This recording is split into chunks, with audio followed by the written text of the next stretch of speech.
ఈశ్వరో గురురాత్మేతి మూర్తిభేద విభాగిని వ్యోమవద్వ్యాప్తదేహాయ దక్షిణామూర్తయే నమః. శృతిస్మృతిపురాణానాం ఆలయం కరుణాలయం నమామి భగవత్పాదం శంకరం లోకశంకరం. శ్రీశంకరానంద గురుపాదాంబుజన్మనే సవిలాసమహామోహ గ్రాహగ్రాసైకకర్మణే.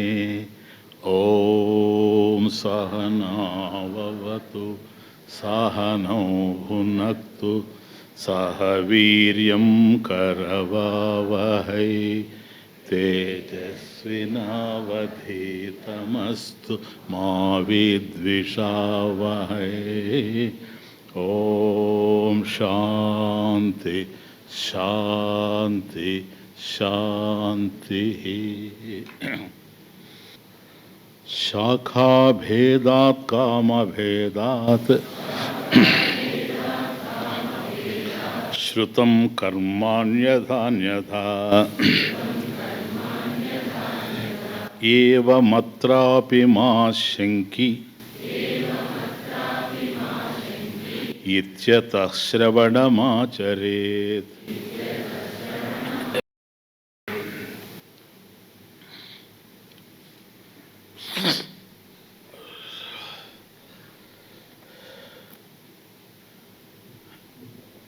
ఈ భేదరూప ప్రపంచంలో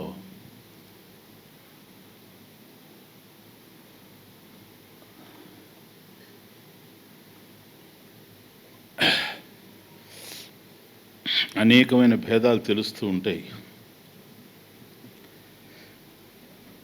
వీటిని అర్థం చేసుకోవడానికి శాస్త్రం దగ్గరకు వచ్చినప్పుడు కూడాను శాస్త్రంలో కూడా ప్రవృత్తి నివృత్తి భేదం గోచరిస్తూ ఉంటుంది. ఇది కర్మ జ్ఞానాల మధ్య ఉండేటువంటి ప్రధానమైనటువంటి భేదం. అది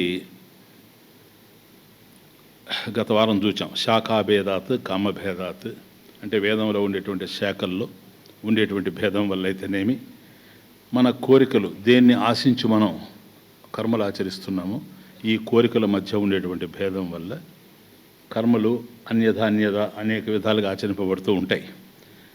ఏవమాత్రాపి మా శంకి ఇత్యతః శ్రవణమాచరేత్.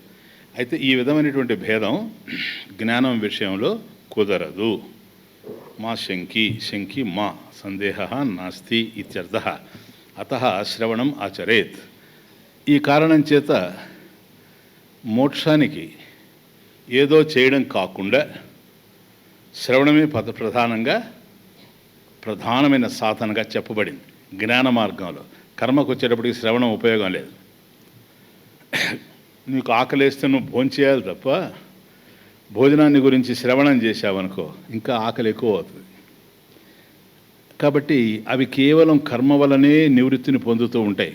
వేరే జ్ఞానం విషయం వేరు. ఈ రెంటి తేడా చాలా క్లియర్గా మీ మనసుల్లో ఉండాలి ఈ దశ నుండి. ఆ కర్మకి జ్ఞానానికి ఉండేటువంటి తేడా ఏంటని. కర్మ జ్ఞానాల మధ్య ప్రధానంగా ఒకటే తేడా, స్వేచ్ఛ. కర్మ విషయంలో స్వేచ్ఛ ఉంది, ఫ్రీ విల్. జ్ఞానానికి వచ్చేటప్పటికే స్వేచ్ఛ లేదు. ఎవరికండి స్వేచ్ఛ? ఎవడైతే కర్మ చేస్తాడో వాడికి స్వేచ్ఛ ఉంది. అది కర్మ స్వేచ్ఛ. ఒక విధంగా చెప్తే దీన్ని పురుషతంత్రము అంటారు. టెక్నికల్ వర్డ్ పురుషతంత్రం లేక కర్మతంత్రం అని కూడా అంటారు. కర్తృ పురుషతంత్రం అని కూడా అంటారు. అంటే కర్తృ అంటే కర్త యొక్క, పురుషతంత్రం తన యొక్క స్వేచ్ఛతో తను ఆశించిన విధంగా చేయడం. ఇది కర్మతంత్రం. ఎప్పుడైతే కర్మ విషయంలో స్వేచ్ఛ ఉందో, అందుకని మనం బ్రహ్మసూత్ర భాష్యంలో ప్రారంభంలోనే చూచాం, కర్తుం శక్యం అకర్తుం శక్యం అన్యదావా కర్తుం శక్యం. అది స్వేచ్ఛ. నేను ఈ పని చేస్తాను, నేను ఈ పని చేయను, ఇదే పని ఇంకొక విధంగా చేస్తాను. ఆ స్వేచ్ఛ నీకుంది. ఫలితం ఎలా ఉంటుందనేది వేరే విషయం. కాబట్టి అన్యథా శృతం, శాఖాభేదాత్ కర్మభేదాత్ అన్యథా కర్మాణి శృతం, ఈవెన్ కర్మ మార్గాన్ని. ఏవం అత్రాపి మా శంకి, అత్ర జ్ఞాన విషయే మా శంకి, సందేహం లేదు నీకు. ఎందుకని అని అంటే ఇక్కడ స్వేచ్ఛ లేదు, జ్ఞానం విషయంలో స్వేచ్ఛ లేదు, జ్ఞానం విషయం వేరు. అందువల్ల కర్మతంత్రం కన్నా ఇది భిన్నంగా ఉంటుంది. అందువల్ల జ్ఞానాన్ని వస్తుతంత్రము అంటారు. జ్ఞానస్య వస్తుతంత్రత్వాత్, అది హేతు. జ్ఞానస్య వస్తుతంత్రత్వాత్, జ్ఞానం విషయంలో ఇది వస్తుతంత్రం. వస్తుతంత్రము అంటే ఏంటంటే ఏదైతే ఉందో క్లియర్గా అర్థం చేసుకోండి. చాలా జటిలంగా కనపడుతుంది ఇది వేదాంతంలో, అర్థమైతే చాలా తేలిగ్గా ఉంటుంది. కర్మతంత్రము, వస్తుతంత్రము. కర్మతంత్రము అనేది వ్యక్తి స్వేచ్ఛ మీద ఆధారపడి ఉంటుంది. అందుకని వ్యక్తికి భిన్నంగా ఉంటాయి. ఎందువల్ల వాళ్ళ ఆకాంక్షలు, కోరికలు భిన్నంగా ఉంటాయి కనుక, అభిష్టాలు. నీకు స్వేచ్ఛ ఉంటుంది కనుక నువ్వు చేయొచ్చు, చేయకపోవచ్చు. కాబట్టి పురుషతంత్ర ఆర్ కర్మతంత్ర ఈజ్ సెంటర్డ్ ఆన్ పురుషాస్ విల్, పర్సన్స్ విల్. కేవలం నీ యొక్క స్వేచ్ఛ మీద ఆధారపడింది. నీ ఇష్టం, నువ్వు ఏ విధంగా చేసుకోవచ్చు. అదే వస్తుతంత్రం దగ్గరకు వచ్చేటప్పటికి, వస్తువు అనేటప్పటికి ఉన్నది అని అర్థం. వస్తువు ఉన్నది, అస్థి. ఇది వస్తుతంత్రం. వస్తుతంత్రము అని అంటే ఒక వస్తువు ఉంది అన్నప్పుడు అది ఉందని నువ్వు ఎట్లా చెబుతావు? అది ఏదైనా కావచ్చు. ఇప్పుడు ఈ వాచ్ అన్నాం అనుకోండి, దీన్ని వాచ్ అనే ఎందుకు అనాలి? లీచ్ అని ఎందుకు అనకూడదు? బీచ్ అని ఎందుకు అనకూడదు? చెప్పండి. నో, దీన్ని ఎప్పుడైతే వాచి అని మనం అన్నామో ఆ పదము ఈ వస్తువుని తెలియజేస్తూ ఉంది. వాచ్ అనే పదము ఈ రిస్ట్ వాచ్ని తెలియజేస్తూ ఉందే కానీ ఇంకొక దాన్ని తెలియజేయడం లేదు. అది వస్తుతంత్రం. కాబట్టి ఒక వస్తువు ఉన్నది అని ఎలా చెప్పగలవంటే అది అలా ఉండడము అనేటువంటి పరిజ్ఞానం, జ్ఞానం ఒకటి ఉండడం చేత ఆ జ్ఞానం వల్ల ఇది ఆ ఫలానా వస్తువు అని మనం చెప్పగలుగుతాం. అది ప్రధానమైన విషయం. సో వస్తు జ్ఞానం, విషయము విషయ జ్ఞానం, they are not two different things. కర్మ విషయంలో అది కాదు. కర్మ చేసే కర్త వేరు, చేయబడేటువంటి కర్మ వేరు, తద్వారా వాడు ఆశించేది వేరు. కానీ ఇక్కడ వస్తుతంత్రం అంటే బాగా అర్థం చేసుకోవాలి మీరు, అర్థమైనట్టే ఉంటుంది. వస్తుతంత్రము అన్నప్పుడు ఒక వస్తువు ఏదైతే ఉందో అది ఉంది సత్యంగా, యదస్తి తత్ సత్యం. సో జ్ఞానం ఎట్లాంటిదంటే ఆ వస్తువుకు సంబంధించిన జ్ఞానం. Knowledge is true as the object of knowledge, is as true as the object of knowledge. గుర్తుపెట్టుకోండి, వస్తువు ఏ విధంగా అయితే సత్యమో ఆ వస్తువుకు సంబంధించిన జ్ఞానం కూడాను అంతే సత్యం. ఆ వస్తువు ఉన్నప్పుడు తత్సంబంధమైన జ్ఞానం ఉందని అర్థం. వస్తువు కనిపించకపోయినా నువ్వు కళ్ళు మూసుకొనిడినా కూడాను దాని జ్ఞానం ఉంటే వస్తువు అదని అర్థం. చాలా క్లియర్. కాబట్టి నంబర్ 1 ఉన్నది వస్తువు. చూడండి ఎట్లా బాగా క్లియర్గా అర్థమైతే చెప్తున్నా. వస్తువు ఉంది, అది ఉందని నీకు ఎట్లా తెలుసు? దానికి సంబంధించిన జ్ఞానం ఉంది కనుక ఆ జ్ఞానం చేత ఈ వస్తువు ఉంది అని నువ్వు చెప్పగలుగుతున్నావు. కాబట్టి వస్తు జ్ఞానము ఉంది. కాబట్టి వస్తువు ఏదైతే ఉందో దానికి సంబంధించిన జ్ఞానం ప్రమా. దానికి సంబంధించిన జ్ఞానం ప్రమ అంటే జ్ఞానం. ఈ ప్రమ నీకు ఎట్లా కలుగుతుంది అమ్మా? ప్రమాకరణం అది కదా. కాబట్టి జ్ఞానం కలగాలంటే ప్రమాణం ఉండాలి కదా. అంటే ఇది వస్తువు, ఈ వస్తువుకు సంబంధించిన జ్ఞానం నాకు కలిగింది. అదేంటి స్వామీజీ అని మీరు అన్నారు, నేను ఇట్లా మాట్లాడుతున్నాను, నేను ఇటు చూశాను, ఎందుకంటే చాలా ఉన్నాయి, మీరు ఏం అడుగుతున్నారని. ఇది చూపెట్టారు, అయ్యా ఇది ఘటి యంత్ర, ఇది వాచినాయనా అని నేను చెప్తాను. అర్థమవుతుంది? అలా చెప్పడానికి కారణం నా దగ్గర కళ్ళు ఉన్నాయి, అది ప్రమాణం. ఇది మీకు అనేక సార్లు చెప్పాను నేను, కానీ సరిగా అర్థం కావడం లేదు ఈ విషయం. అది ప్రమాణం అంటే.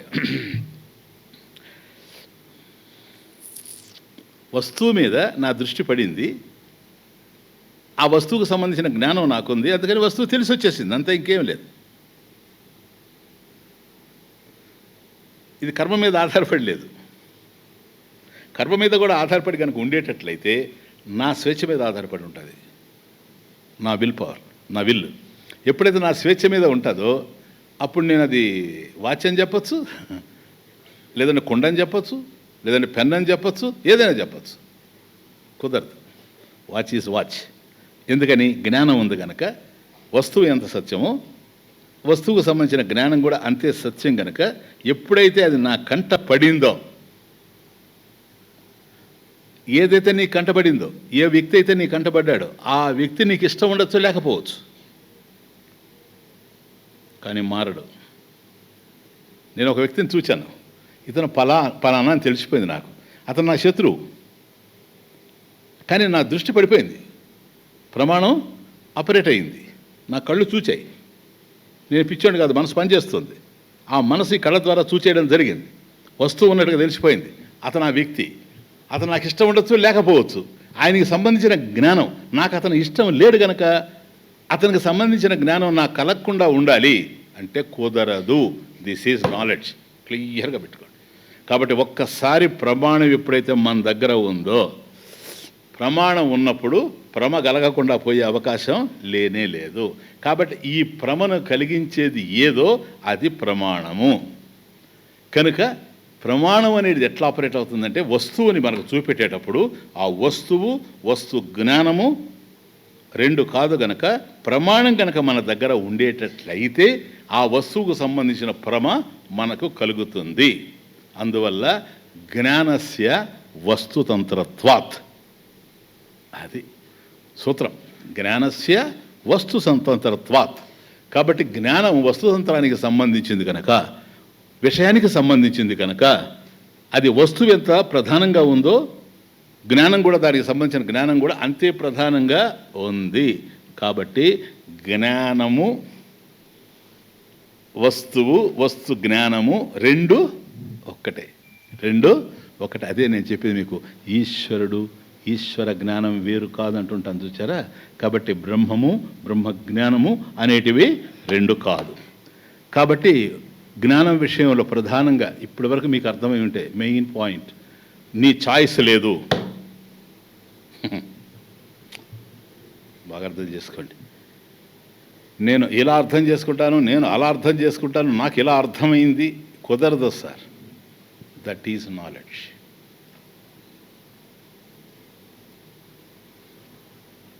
ఇది ఈ చిన్న సత్యం అద్వైతికి ఒక్కడికే తెలుసు, కానీ రెండో వాడికి తెలియదు. చూడడానికి చిన్న విషయంగా ఉంది, అందుకని పదే రిపీట్ చేస్తున్నా, జాగ్రత్తగా వినండి అని. ఇది అద్వైతికే తెలుసు, మరొకడికి ఎందుకు తెలియదు అంటున్నాను నేనంటే, వాడు ఎంత శాస్త్రాలు చదివినా వాడికి గనక నిజంగా అర్థమైతే ఈ విషయం, వాడు అద్వైతే అవుతాడు. ఇంకో దానికి పోవడానికి అవకాశమే లేదు. లేదంటే నేను ఫలానా శాఖకు సంబంధించిన వాడిని, నాది ఇది నాది అది అని మాట్లాడుతున్నాడు అనుకోండి, వాడికి అసలు విషయం అర్థం కాలేదని అర్థం. వస్తుతంత్రం అంటే ఏంటో తెలిసి రావడం లేదు. వస్తుతంత్రాన్ని కర్మతంత్రంగా, పురుషతంత్రంగా భ్రమిస్తూ ఉన్నాడు. జాగ్రత్తగా అర్థం చేసుకోండి. అందువల్ల జ్ఞానం చేజారిపోతూ ఉంది, ఇంకంతకన్నా ఇంకొక మార్గమే లేదు. కాబట్టి జ్ఞానం కలగడంలో వ్యక్తి స్వేచ్ఛ లేదు. You have no choice. Admit చేస్తారా? బ్రహ్మజ్ఞానం కూడా జ్ఞానమేనా అజ్ఞానమా? దాంట్లో నీ చాయిస్ లేదు. పట్టుకోండి పాయింట్.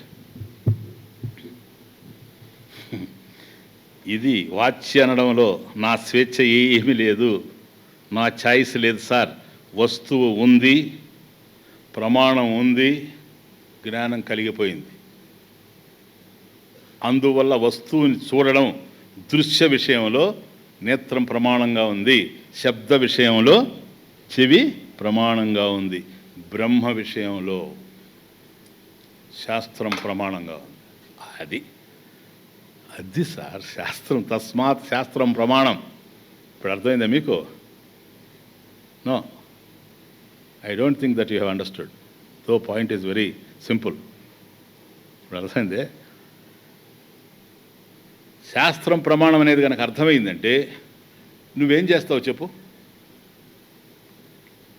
నీకు కళ్ళున్నాయి, కళ్ళు తెరిచి ఇటు పోతూ పోతే ఇటు చూచావు, గాడిద కనిపించింది, దానికి నువ్వేం చేస్తే గాడిద అవుతుంది అంటున్నాను.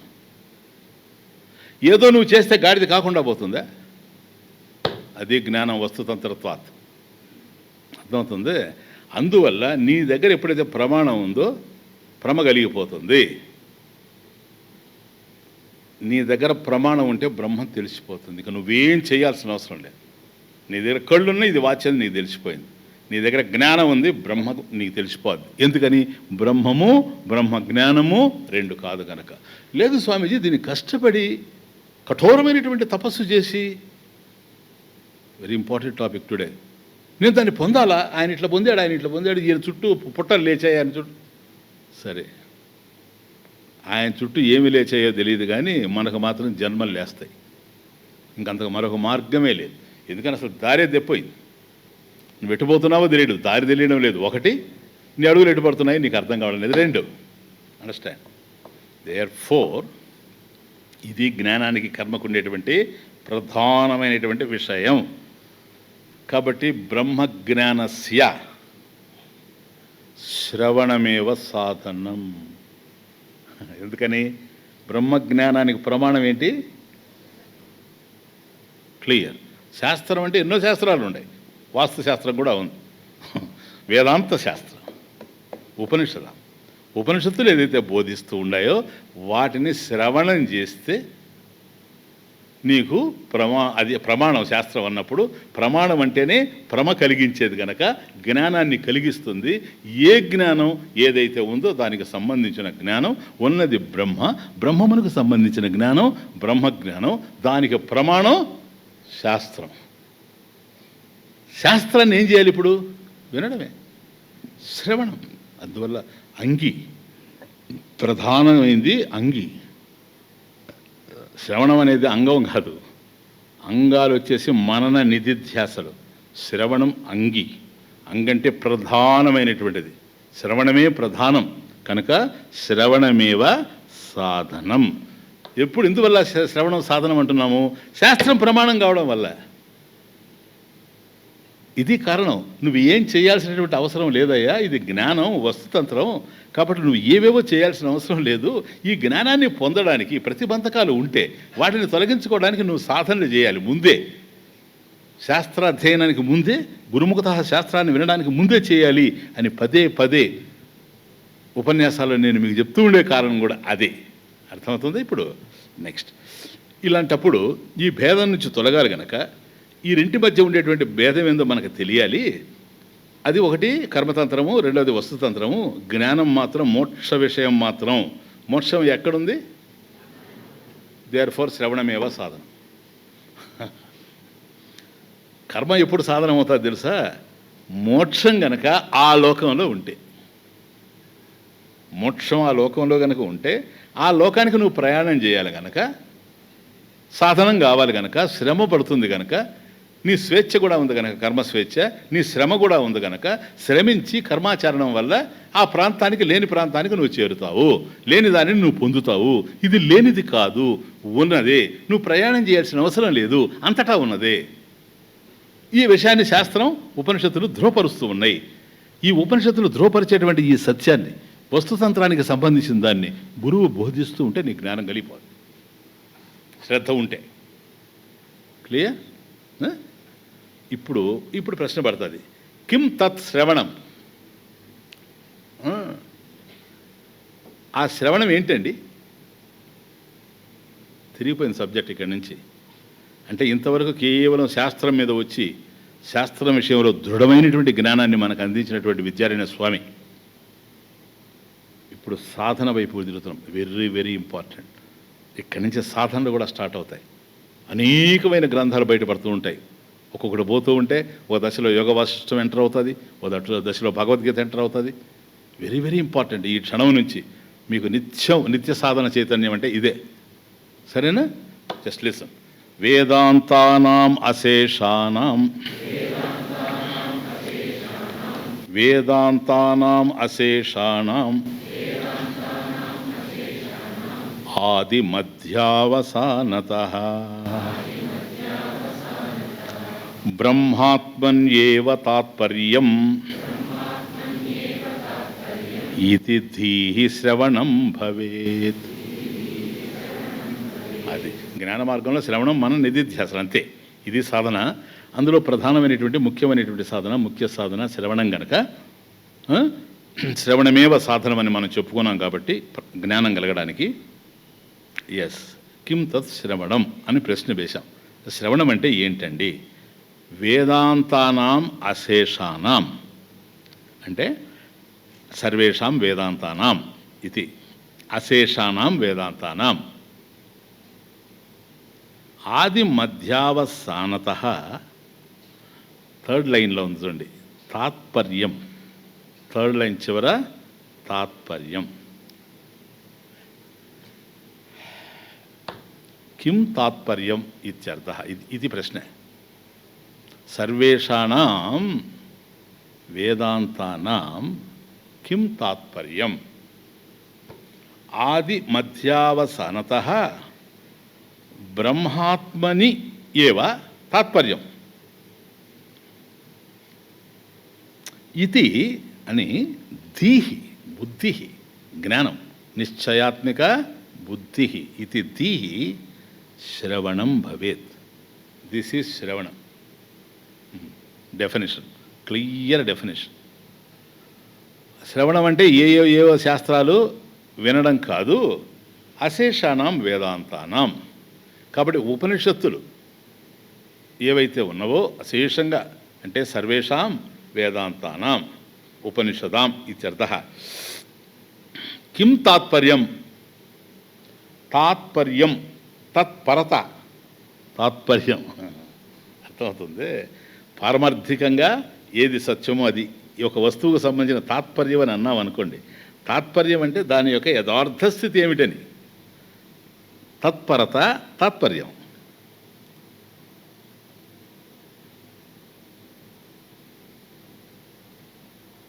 వేదాంతానాం అశేషానాం కిం తాత్పర్యం? ఆది మధ్యావసానతః. ఆది ప్రారంభం, మధ్య అంటే నడుమ, అవసానతః చివర. ఆది మధ్యావసానతః బ్రహ్మాత్మని ఏవ తాత్పర్యం. ఆత్మ బ్రహ్మ ఇవ ఇది తాత్పర్యం. బ్రహ్మాత్మని ఏవ తాత్పర్యం. ఆత్మ బ్రహ్మ ఏవ ఇది తాత్పర్యం. What does it mean? తత్వమసి. ఆత్మ బ్రహ్మ ఏవ. కాబట్టి ఆత్మ ఏదైతే ఉందో అదియే బ్రహ్మము అనేది సర్వేషాం వేదాంతానాం ఆర్ అశేషానాం వేదాంతానాం తాత్పర్యం. ఆది మధ్య అవసానేషు, ఆది మధ్యావసానతః ఆది మధ్యావసానేషు బ్రహ్మాత్మని ఏవ తాత్పర్యం ఇది ధీహి. ధీహి అంటే బుద్ధి, బుద్ధి అంటే జ్ఞానం. ఇది ధీహి శ్రవణం భవేత్. దీనిని శ్రవణము అని అంటారు. అంతే, ఇంకేమీ లేదు సార్. శ్రవణం అంటే ఇది. కాబట్టి శ్రవణం అంటే ఏదో అధ్యయనం చేయడం కాదు. సర్వేషాం అశేషానాం వేదాంతానాం. కాబట్టి వేదాంతం అంటే ఉపనిషత్తులే కనుక ఉపనిషత్తుల్ని అధ్యయనం చేయడమే శ్రవణము. ఆది మధ్య అవసానతః ఇదేంటంటే ఉపక్రమ ఉపసంహారాలు. వీటిని తాత్పర్యలింగాలు అంటారు. ఇప్పుడు అవన్నీ తెచ్చి మిమ్మల్ని నేను కన్ఫ్యూజ్ చేయదలుచుకోలేదు. కాబట్టి ఆది మధ్యావసానత అంటే తాత్పర్యలింగేన ఇత్యర్థః. తాత్పర్యలింగాలు అంటే ఉపక్రమం, ఉపసంహారం ఇవన్నీ ఉంటాయి. అంటే ఒక విషయాన్ని ప్రారంభించడం ఉపక్రమం. దాన్ని అలా పెంపు చేసుకుంటూ విశ్లేషించుకుంటూ పోవడం మధ్యలో జరుగుతుంది. మధ్య విషయానికి వచ్చినప్పుడు విశ్లేషణలో. అవసానత చివరకు వచ్చేటప్పటికి ఏదైతే ప్రారంభంలో తీసుకోవడం జరిగిందో దాన్ని చివరిలో వస్తు నిర్ధారణ చేయడం జరుగుతుంది. ఇవి ఉపక్రమ ఉపసంహారాలు. మీకు ఉదాహరణకు అర్థం కావాలంటే ఇప్పుడు మనం చూసినంతవరకు శాస్త్రంలో సదేవ సౌమ్య ఇదమగ్ర ఆసీత్ ఏకమేవ అద్వితీయం బ్రహ్మ అని ద్వితీయ అధ్యాయంలోనే చూచాం కదా, సతద్వైతం. సదేవ సౌమ్య నాయన సతేవ ఇదం అగ్రే ఆసీత్.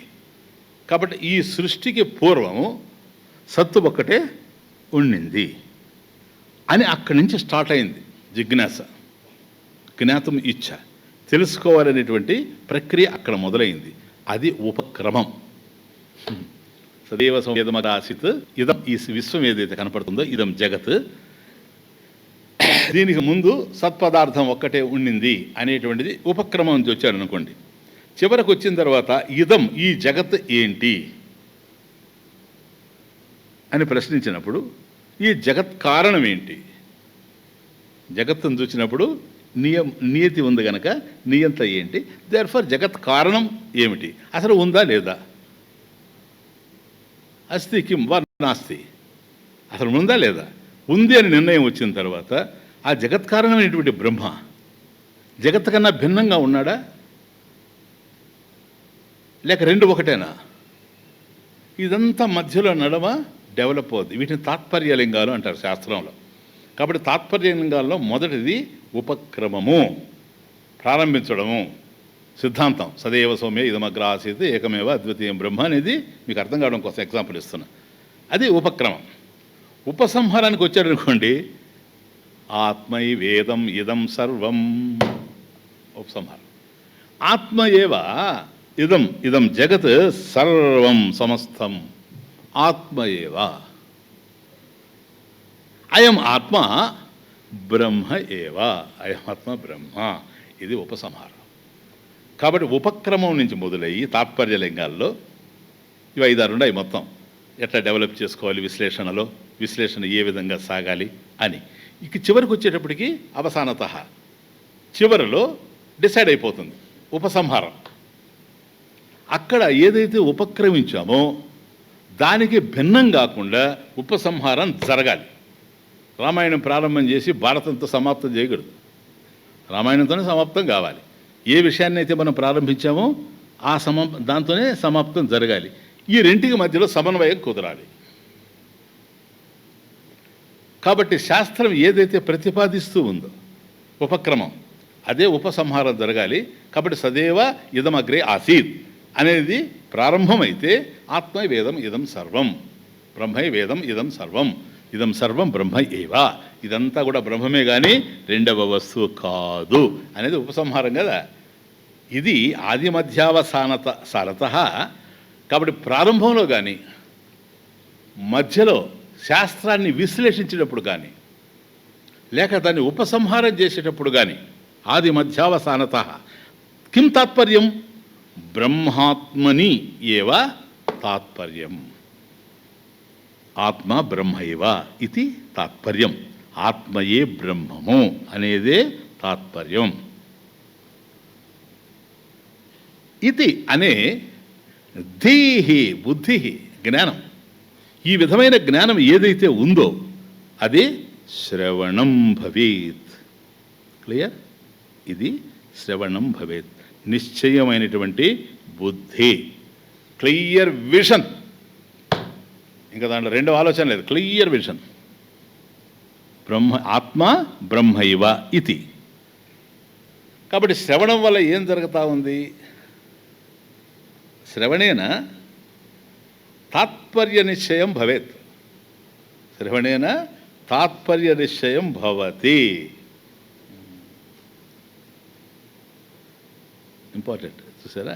కాబట్టి శ్రవణం చేయడం వల్ల ఏ నిర్ణయం రావాలి అని అంటే తాత్పర్య నిశ్చయం. తాత్పర్య నిశ్చయం ఏంటి? అశేషానాం వేదాంతానాం ఆది మధ్యావసానత బ్రహ్మాత్మని ఏవ తాత్పర్యం.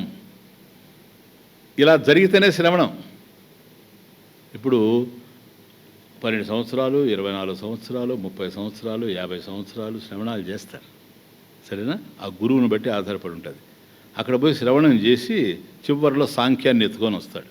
ఈ సృష్టికి కారణం ప్రధానము, ఈ సృష్టికి కారణం అణువులు. పోలా? ఏమైంది? ఇదంతా తాత్పర్య నిర్ణయం లేదు. అతను శ్రవణం చేశాడు. It does not come under శ్రవణ.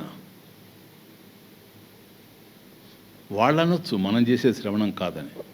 It is their will. ఎందుకని? కర్మ మార్గంలో ఉండేవాడు కనుక. మనకు విల్ ఏం లేదు. Understand the point. మనం క్లియర్గా ఉన్నాం. తాత్పర్య నిశ్చయం ఏంటంటే, తాత్పర్య లింగాలు అనేటువంటివి ఉన్నాయి కనుక వాటి ప్రకారమే తాత్పర్యం జరగాలి. తత్పరత, దాంట్లో ఉపక్రమము ఉపసంహారం అనేటువంటివి ఉన్నాయి. రెండు ఒకటే ఉండాలి. ప్రారంభంలో ఒక్కటే ఉందన్నప్పుడు, దానికన్నా అన్యంగా రెండవది లేదన్నప్పుడు అది అనంతమైందే అయి ఉండాలి కదా. Simple reason. మరి హేతుత్వాత్. మరి అనంతమైంది అయినప్పుడు చివర ఉపసంహారానికి వచ్చేటప్పటికి 1400 అవుతాయే. ఏమే రాజకీయ పార్టీలా అటెండెడ్ పోవడానికి. అందువల్ల ఎప్పుడైతే అనంతమైన వస్తువే బిగినింగ్లో ఉండిందో, ఆ అనంతం రెండు ఉండేందుకు అవకాశం లేదు కనుక రెండో వస్తువు ఉండేందుకు అవకాశం లేదు. కాబట్టి ఒకవేళ ఏదైనా ఉంటే అనంతమే ఆ రూపంలో ఉండాలి తప్ప ఇంకొక అవకాశమే లేదు. అనంతం మరొక రూపంగా కనిపించింది అనుకోండి మిథ్య. అనంతం అనంతంగా తెలిసిందనుకోండి సత్యము. ఆ మిథ్య తెలియడానికి అనంతమే కారణం కనుక మిథ్య అనంతం మీద ఆధారపడి ఉంది. ఆధారపడి ఉంది కనుకనే మిథ్య. ఇప్పుడు దీన్ని బట్టి మీరు ఊహించుకోవచ్చు. బ్రహ్మాత్మని ఏవ తాత్పర్యం. బ్రహ్మమే సత్యం, జగన్ మిథ్య. క్లియర్ ఆచార్యుల వారు. అట్లా కాకుండా సకలై కళ్యాణగుణై విశిష్ట భగవాన్ అన్నాడు అనుకోండి, అప్పుడు కళ్యాణ గుణాలతో కూడినటువంటి వాడు భగవంతుడు అంటే కాదని ఎవరంటారు? సార్, కళ్యాణ గుణాలు లేనివాడు కూడా భగవంతుడే. మంచివాడు భగవంతుడు అయితే చెడ్డవాడు ఎవడు? వాడేవాడు రెండోవాడు ఉన్నాడా? ఏకమేవ అద్వితీయం బ్రహ్మ. కాబట్టి ఆ ఉండేవాడు ఏదో మిథ్యగా ఉండాడు అంతే. Relative not absolute. పారమార్థికంగా లేడు. ఇది డిస్కషన్లో ప్రూవ్ అవుతూ ఉంటుంది. కాబట్టి ఎప్పుడు ఏ శాస్త్రాన్ని అధ్యయనం చేసినా బ్రహ్మాత్మని ఏవ తాత్పర్యం అది రావాలి. ఉపక్రమము అదే అయి ఉండాలి, ఉపసంహారము అదే అయి ఉండాలి. ఈ రెండు గనక జరిగితే, ఈ రెండు జరిగి గనక శ్రవణం జరిగితే బ్రహ్మ విషయమే ప్రధానంగా ఉంటుంది కనుక, బ్రహ్మ విషయంలో అది వస్తుతంత్రం గనక నువ్వు చేసేది ఏమీ లేదు గనక వినడమే గనక శ్రవణమేవ సాధనం. క్లియర్? కాబట్టి జీవన యాత్రలో దారులు అనేకంగా ఉంటాయి నాయన. శ్రవణంలో ప్రధానమైన విషయం ఏంటంటే ఏ దారిలో నేను పోవాలి తెలిసి ఉండాలి. నా దారి ఏది, ఇది ప్రేయస్స శ్రేయస్స నాకు తెలియాలి. నా అడుగులు ఇటు పడుతున్నాయా అటు పడుతున్నాయా రెండోది తెలియాలి. ఎందుకంటే ఇది అగాధం. ఇది ఎంత అగాధమో జీవితం, శాస్త్రం అంతకన్నా అగాధం. బ్రహ్మ విషయాన్ని బోధించే శాస్త్రం ఎట్లంటే వస్తుంది, తమాషానా అది? అది ఇంకా అగాధం. చీకట్లు కమ్ముకుంటాయి శాస్త్రంలోకి వెళితే. అంతా గాఢాంధకారంగా ఉంటుంది. ఏది సత్యమో ఏది అసత్యమో అర్థం కాని పరిస్థితిలో ఉంటుంది. ఏది నిజమో ఏది కాదో, ఏ దారెటు పోతుందో, ఏ దారెటు పోతుందో, నీ అడుగులెటు పడతాయో, ఏ దారెటు పోతుందో, కాంతులు లేని కాంతారమునా దారి చూపి నడిపేదెవరు? కాంతులు లేని కాంతారమునా దారి చూపి నడిపేదెవరు? ఏ దారెటు పోతుందో, నీ అడుగులెటు పడతాయో, ఏ దారెటు పడు. ఇప్పుడు అడుగేసేవాడికే ఉంటుంది బాధ. పువ్వుల మీద పడితే హాయిగా ఉంటుంది, ముళ్ళ మీద పడితే ఏ దారి సుమదారి, ఏ దారి ముళ్ళదారి ఎవడికి తెలుసు? అంటే కాంతులు లేని కాంతారం. ముందే అది అడవి, దాంట్లో వెలుగు లేదు. చిట్టడివి కారు చీకట్ల మధ్య ఉంది. దారి ఎట్లా ఎవడొకటి చూపెట్టాల, మనకు తెలియదు. ఆ భయంకరమైన అరణ్యంలో దారిటో తెలియదు, చూపేవాడు కావాలి. ఆ చూపేవాడికి దారి తెలిసి ఉండాలి. ఇంపార్టెంట్ ఇస్ ఏది నిజమో ఏది కాదో ఎవరికి తెలుసు కలల జగతిలో. ఏది నిజమో ఏది కాదో ఎవరికి తెలుసు కలల జగతిలో. స్వప్నం అంతా ఇక్కడే దారి తెలీదు, అక్కడ ఏది నిజమో ఏది కాదో ఎవరికి తెలుసు కలల జగతిలో. ఏది దారి ఏది ఎడారి, ఏది దారి ఏది ఎడారి తెలిసినవాడు గిరిధారి అని ఆయనకు కూడా తెలుసు. ఏది దారి ఏది ఎడారి తెలిసినవాడు గిరిధారి. ఏ దారెటు పోతుందో మనకు తెలియదు, తెలిసినవాడు వాడు కనపడతా ఉన్నాడు, వాడు తెలియజెప్పాలి, వాడు చెప్పడు. చెప్తాడా? ఏదో చెప్తే అర్జునుడిలాగా పుణ్యాత్ముడికి మన దగ్గరికి వచ్చి కూర్చొని మాట్లాడతాడా? ఇది నైనా దారి, ఇది శ్రవణం, కూర్చొని నేను చెప్తాను. సర్వేషాణం వేదాంతానం ఆది మధ్యావసానత బ్రహ్మాత్మని ఏవ తాత్పర్యం శ్రీడం విను అంటాడా? ఉన్నాడు, తెలిసి రావడం లేదు. ఉన్నాడు, కనపడ్డు. కనపడేవాడు చెప్పాలి. ఆ కనపడేవాడు తెలిసినవాడు అయి ఉండాలి. ఏం తెలిసినవాడు అయి ఉండాలా? తాత్పర్య నిశ్చయం ఉండాలి వాడికి. నోరింత చేసుకొని టీవీలో అరిస్తే లాభం లేదు. వాడి తాత్పర్య నిశ్చయం ఉందా లేదా అని. వాడు ఏం బోధిస్తున్నాడో వాడికి తెలుసా అని, దేనికోసం ఈ బోధ అంతా వాడికి అర్థమవుతుందని.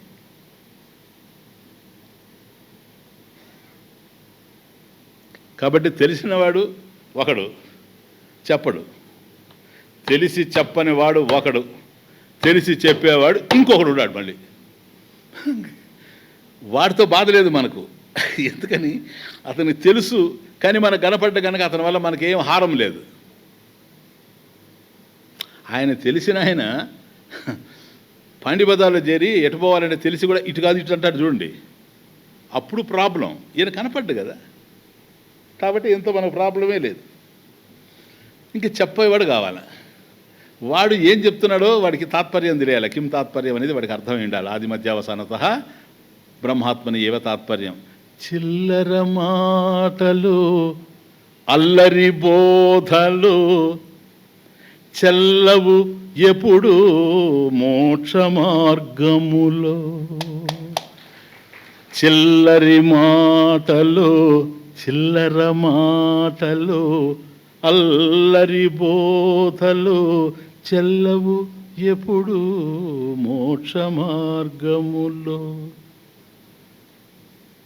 సంప్రదాయమీరిగిన గురు ఒక్కడే,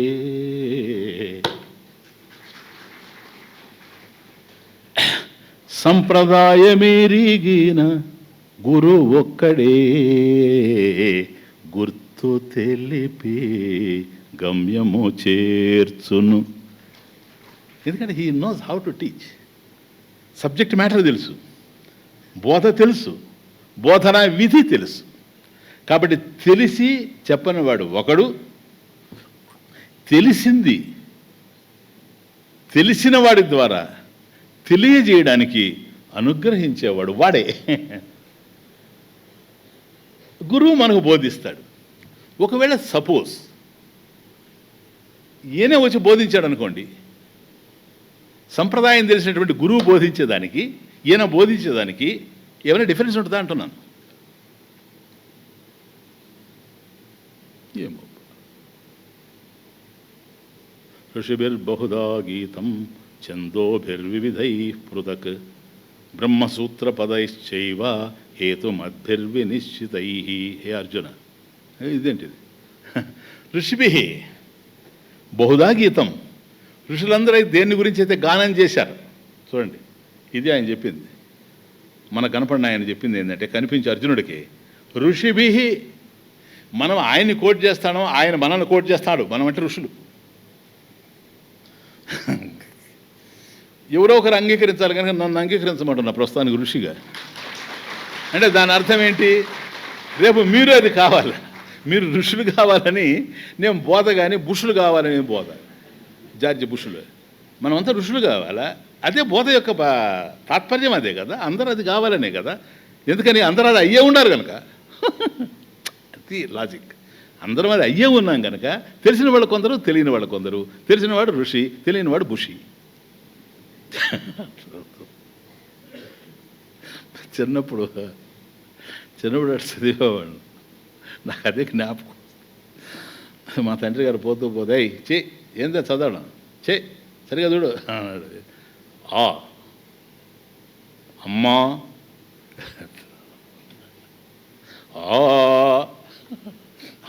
అప్పుడే ఉంది సంగీతం. ఆవు, ఈ ఇటుక, ఈగ, ఉడత, ఎలా ఇట్లా వచ్చి దాన్ని బుషి. అది రూకి బూకి ఎన్ని ఉంటాయో కొమ్ములు తెలియక ఆ కొమ్ముల చేత కుమ్మించుకొని ఆయన పోతా తింటాడు. ఏది బుషి అంది, చే నర్భై ఋషి అని అర్థం కదా ఋషులు. కాబట్టి ఏదంటే అది చెబితే లాభం లేదు. ఋషులు ఆయన ఏమంటున్నాడు చూడండి, ఋషిభి బహుదా గీతం. అనేక విధాలుగా ఋషులు చెప్పారు. ఛందోభి వివిధై పృథక్. ఛందస్సులు వేదాలు. వేదాలలో రకరకాలుగా చెప్పబడ్డాయి ఆయన అర్జున. ఋషులు అనేక విధాలుగా చెప్పారు సంప్రదాయాన్ని బట్టి. కేనోపనిషత్తులు ఒక రకంగా చెప్తాడు ఋషి, ఈశావాస్యంలో ఒక రకంగా చెప్తాడు, కఠోపనిషత్తులో ఒక రకంగా చెప్తాడు. సత్యం మాత్రం ఒకటే. ఏకం సత్య విప్రా బహుదా వదంతి ప్రవదంతి. సో ఋషిభి బహుదా గీతం ఛందోభి వివిధై పృథక్ బ్రహ్మసూత్ర పదైశ్చయం. కాబట్టి బ్రహ్మసూత్రాల యందు ఏదైతే చెప్పబడిందో హేతుమద్భి వినిశ్చితై, అవే నేను చెప్తున్నాను అన్నాడు. అవే నేను చెప్తున్నా, కాకపోతే హేతుమద్భి, హేతుబద్ధంగా చెప్తున్నా. చిల్లర మాటలు అల్లరి పలుకులు కాకుండా హేతుబద్ధంగా శాస్త్రీయంగా నీకు సంప్రదాయ బోధని అందిస్తున్నాను అన్నాడు. కాబట్టి భగవంతుడే వచ్చి భగవద్గీతను బోధించిన, అతనికి భగవద్గీత అనే పేరు అందుకే వచ్చింది, భగవంతుడు బోధించాడు గనక. మరి ఆ భగవద్గీత ఏం బోధిస్తూ ఉంది? ఉపనిషత్తుల్లో ఉండేటువంటి రహస్యాలనే చెబుతూ ఉంది. సర్వోపనిషదాం గావో దోగ్ధ గోపాలనందన. పితికినటువంటి వాడు ఆవుల్లో నుంచి కదా. సో ఈశ్వర జ్ఞానం ఒకటే. ఈశ్వరుడు బోధించే జ్ఞానం ఒకటే. ఈశ్వరుని తెలిసినవాడు ఈశ్వరుడు కూడా బోధించేది కూడా ఒకటే. అందువల్ల ఏదైతే మనకు గురువు, సంప్రదాయంలో ఉండే గురువు బోధిస్తూ ఉన్నాడో, భగవంతుడైనా అంతకన్నా ఎక్కువగా బోధించడానికి అవకాశం లేదు కనుక 3 × 3 = 9 అంటే ఎవరైనా 9 అనాల్సిందే కానీ భగవంతుడైనంత మాత్రాన్ని 10 అనలేడు కనుక అది నాలెడ్జ్ అంటే. వస్తుతంత్రత్వాత్ మార్పు చేయలేరు, ఉన్నది ఉన్నట్టుగా చెప్పాల్సిందే. సో గురువు బోధించేదానికి భగవంతుడు బోధించిన దానికి తేడా లేకపోవడం వల్ల జ్ఞానం ఏకం గనక జ్ఞానంలో భేదం నాస్తి. అందువల్ల గురుర్ బ్రహ్మ అది అడ గురువు సాక్షాత్ పరబ్రహ్మ. అంటే ఎప్పుడంటే గురువైన ప్రతి ఒక్కడూ పరబ్రహ్మం అని కాదు, అబ్సల్యూట్గా అది అయి ఉండొచ్చు, అది వేరే విషయం. బ్రహ్మాత్మని ఏ తాత్పర్యం ఎవడైతే తెలుసో he's the only guru, he is equal to God. అది గురురేవ పరం బ్రహ్మ అనడంలో జ్ఞానస్థాయిలో కానీ గురువు స్థాయిలో కాదు. బికాస్ గురువు అనేటువంటి వాడు దేహం కాదు, గురువు జ్ఞానంలో ఉన్నాడు, దేహంలో కాదు ఉండేది. నేను దేహంలో పరిమితం అని అనుకున్నాడంటే ఆయన గురువే కాదు. సో ఇది తాత్పర్య నిశ్చయం. కాబట్టి వేదాంత శాస్త్రస్య శ్రవణమేవ జ్ఞానస్య కారణం. శ్రవణమేవ జ్ఞానస్య కారణం. కాబట్టి ఏ శ్రవణం? వేదాంత శాస్త్రస్య శ్రవణం. కాబట్టి ఉపనిషత్తుల యొక్క శ్రవణం ఏదైతే ఉందో దాంట్లో ఆదిమధ్యావసానత బ్రహ్మాత్మని ఏవ తాత్పర్యం, సర్వేషాం వేదాంతానాం ఏకతాత్పర్యం, అదే ఏకవాక్యత. అర్థమవుతుంది ఇప్పుడు? ఎస్. అంటే శ్రవణం అంటే ఏంటని డిఫైన్ చేశాడు. నెక్స్ట్, సమన్వయాధ్యాయ ఏతత్ సూక్తం దీస్వాస్థ్యకారిభిః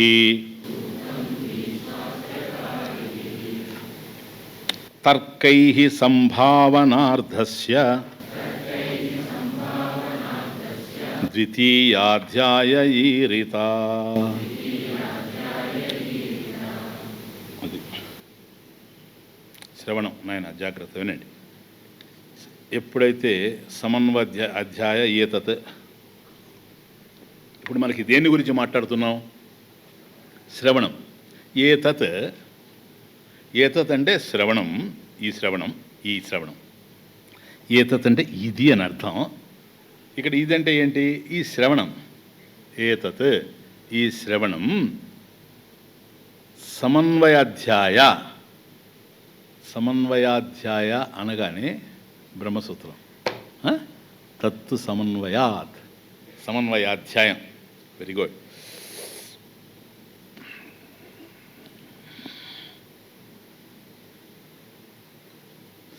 సమ్యక్ అన్వయ సమన్వయ.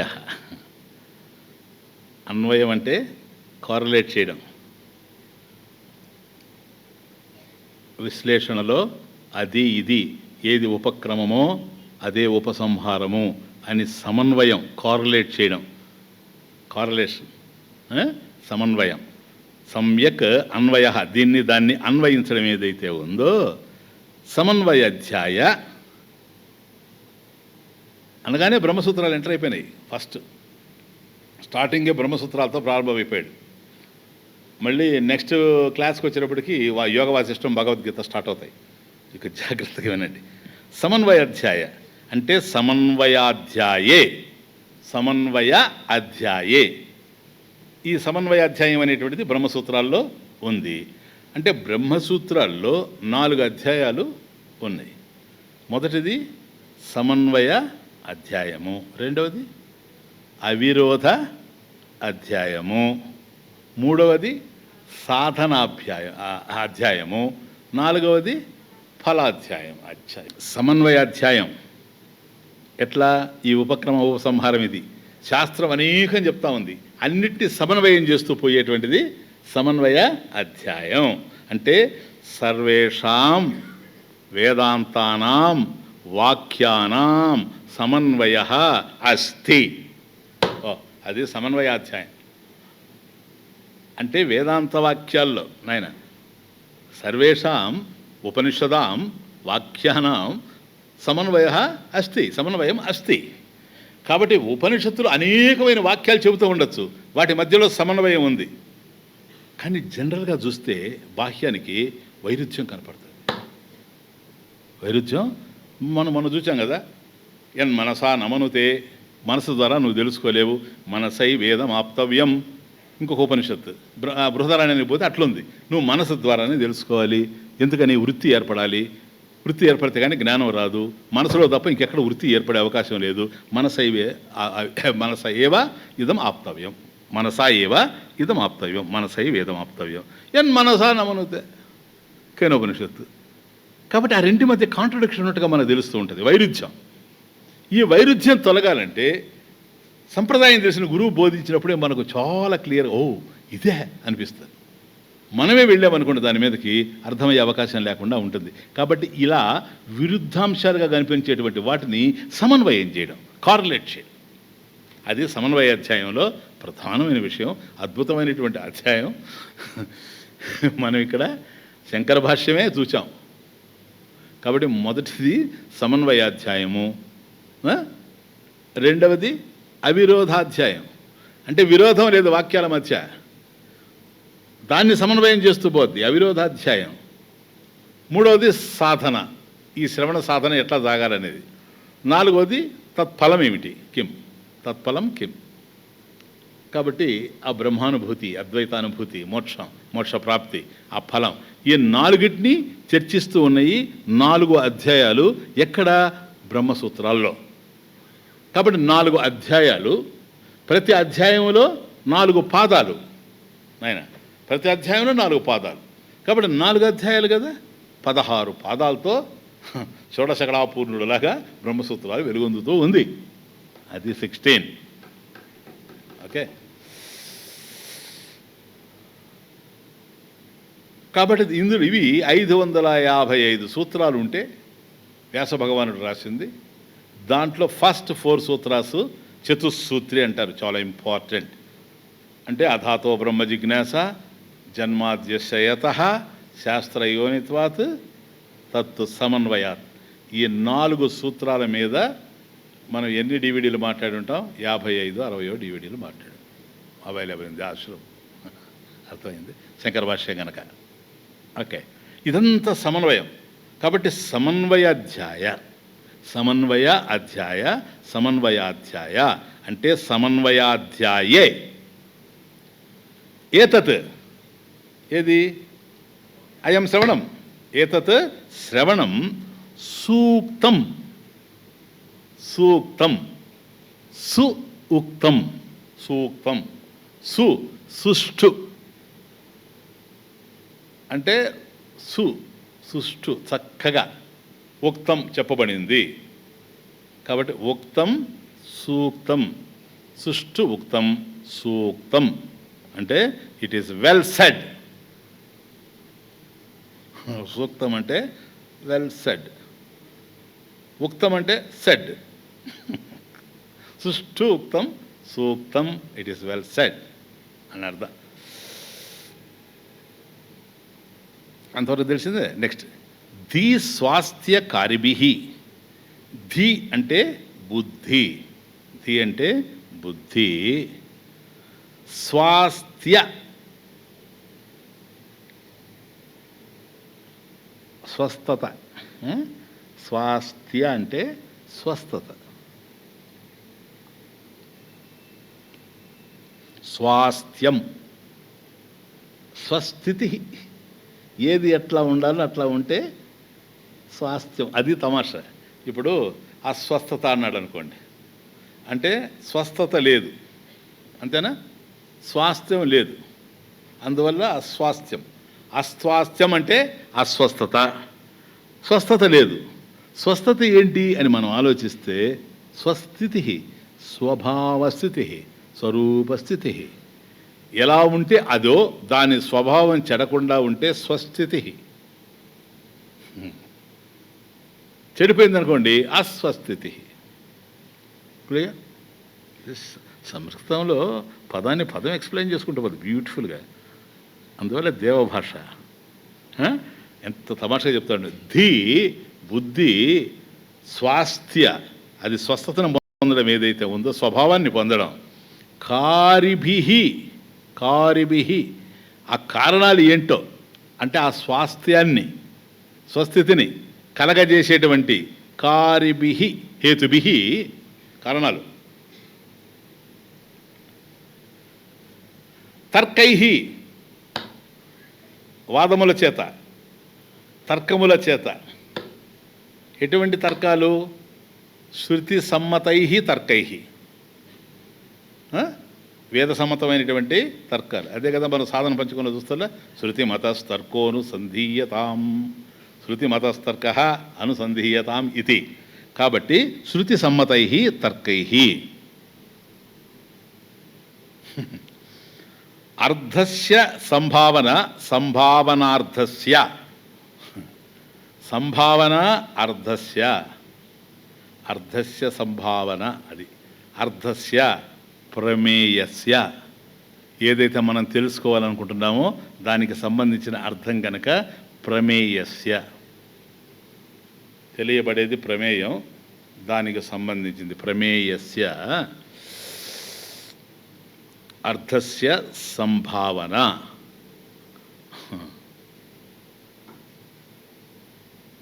ద్వితీయాధ్యాయ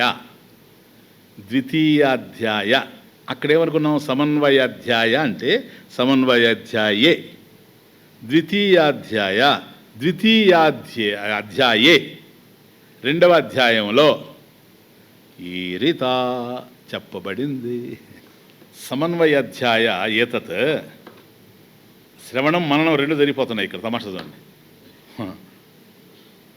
ఏతత్ శ్రవణం ఏదైతే ఉందో సమన్వయాధ్యాయే అంటే ఏంటి, ప్రథమాధ్యాయే. నాయన బ్రహ్మసూత్రాల్లో 4 ఉన్నాయి అధ్యాయాలు అన్నాం కదా.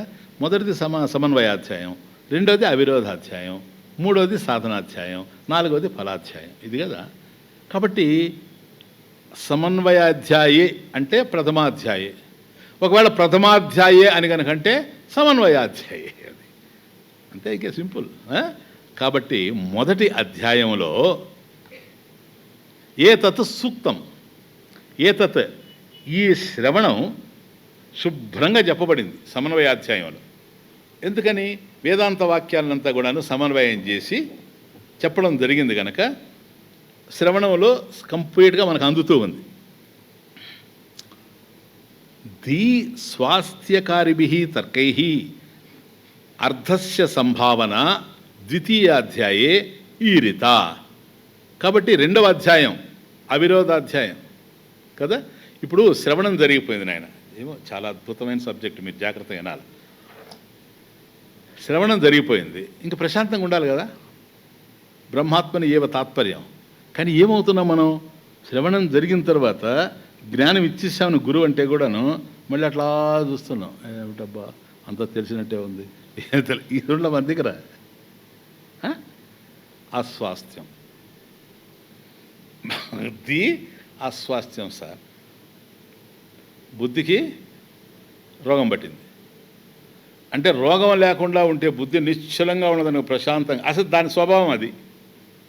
తమాషా చూడండి, నీళ్ళు అలా ఉంటాయి సరేనా, అలా ఉండడమే దాని స్వభావం, ట్రాన్స్పరెంట్గా ఉండడం. వాటర్ అలలు లేచాయి అనుకోండి, దాని స్వభావం కాదు అది. ఎందుకు లేచింది అలలు అంటే, నువ్వు రాయేస్తావు అలలు లేస్తాయి, కారణం ఉంది, హేతుత్వాత్ కదా. కొద్దిసేపు అయిన తర్వాత అలలన్నీ ఆగిపోతాయి, మళ్ళీ ప్రశాంతంగా మన బొమ్మ మనకు కనపడతా ఉంటుంది సరోవరంలో. కాబట్టి జలం యొక్క స్వాస్థ్యం ఏమిటంటే నిశ్చలంగా ఉండడము, అది స్వాస్థ్యం, జలస్వాస్థ్యం. నీరే స్వాస్థ్యం. అస్వాస్థ్యం ఏంటి అక్కడ, అలలన్నీ కదలడం. కాబట్టి ధీహి బుద్ధి మనది ఏదైతే ఉందో దీనికి స్వస్థత ఏమిటంటే ప్రశాంతంగా ఉండడం. ఇదే మోక్షం అనుకొని యోగం, అర్థం కాలే. ఎందుకంటే ప్రశాంతంగా ఉంది కదని. ప్రశాంతంగా ఉండే దాని స్వరూపం సార్, దాని స్వభావం సార్, బుద్ధి స్వభావం.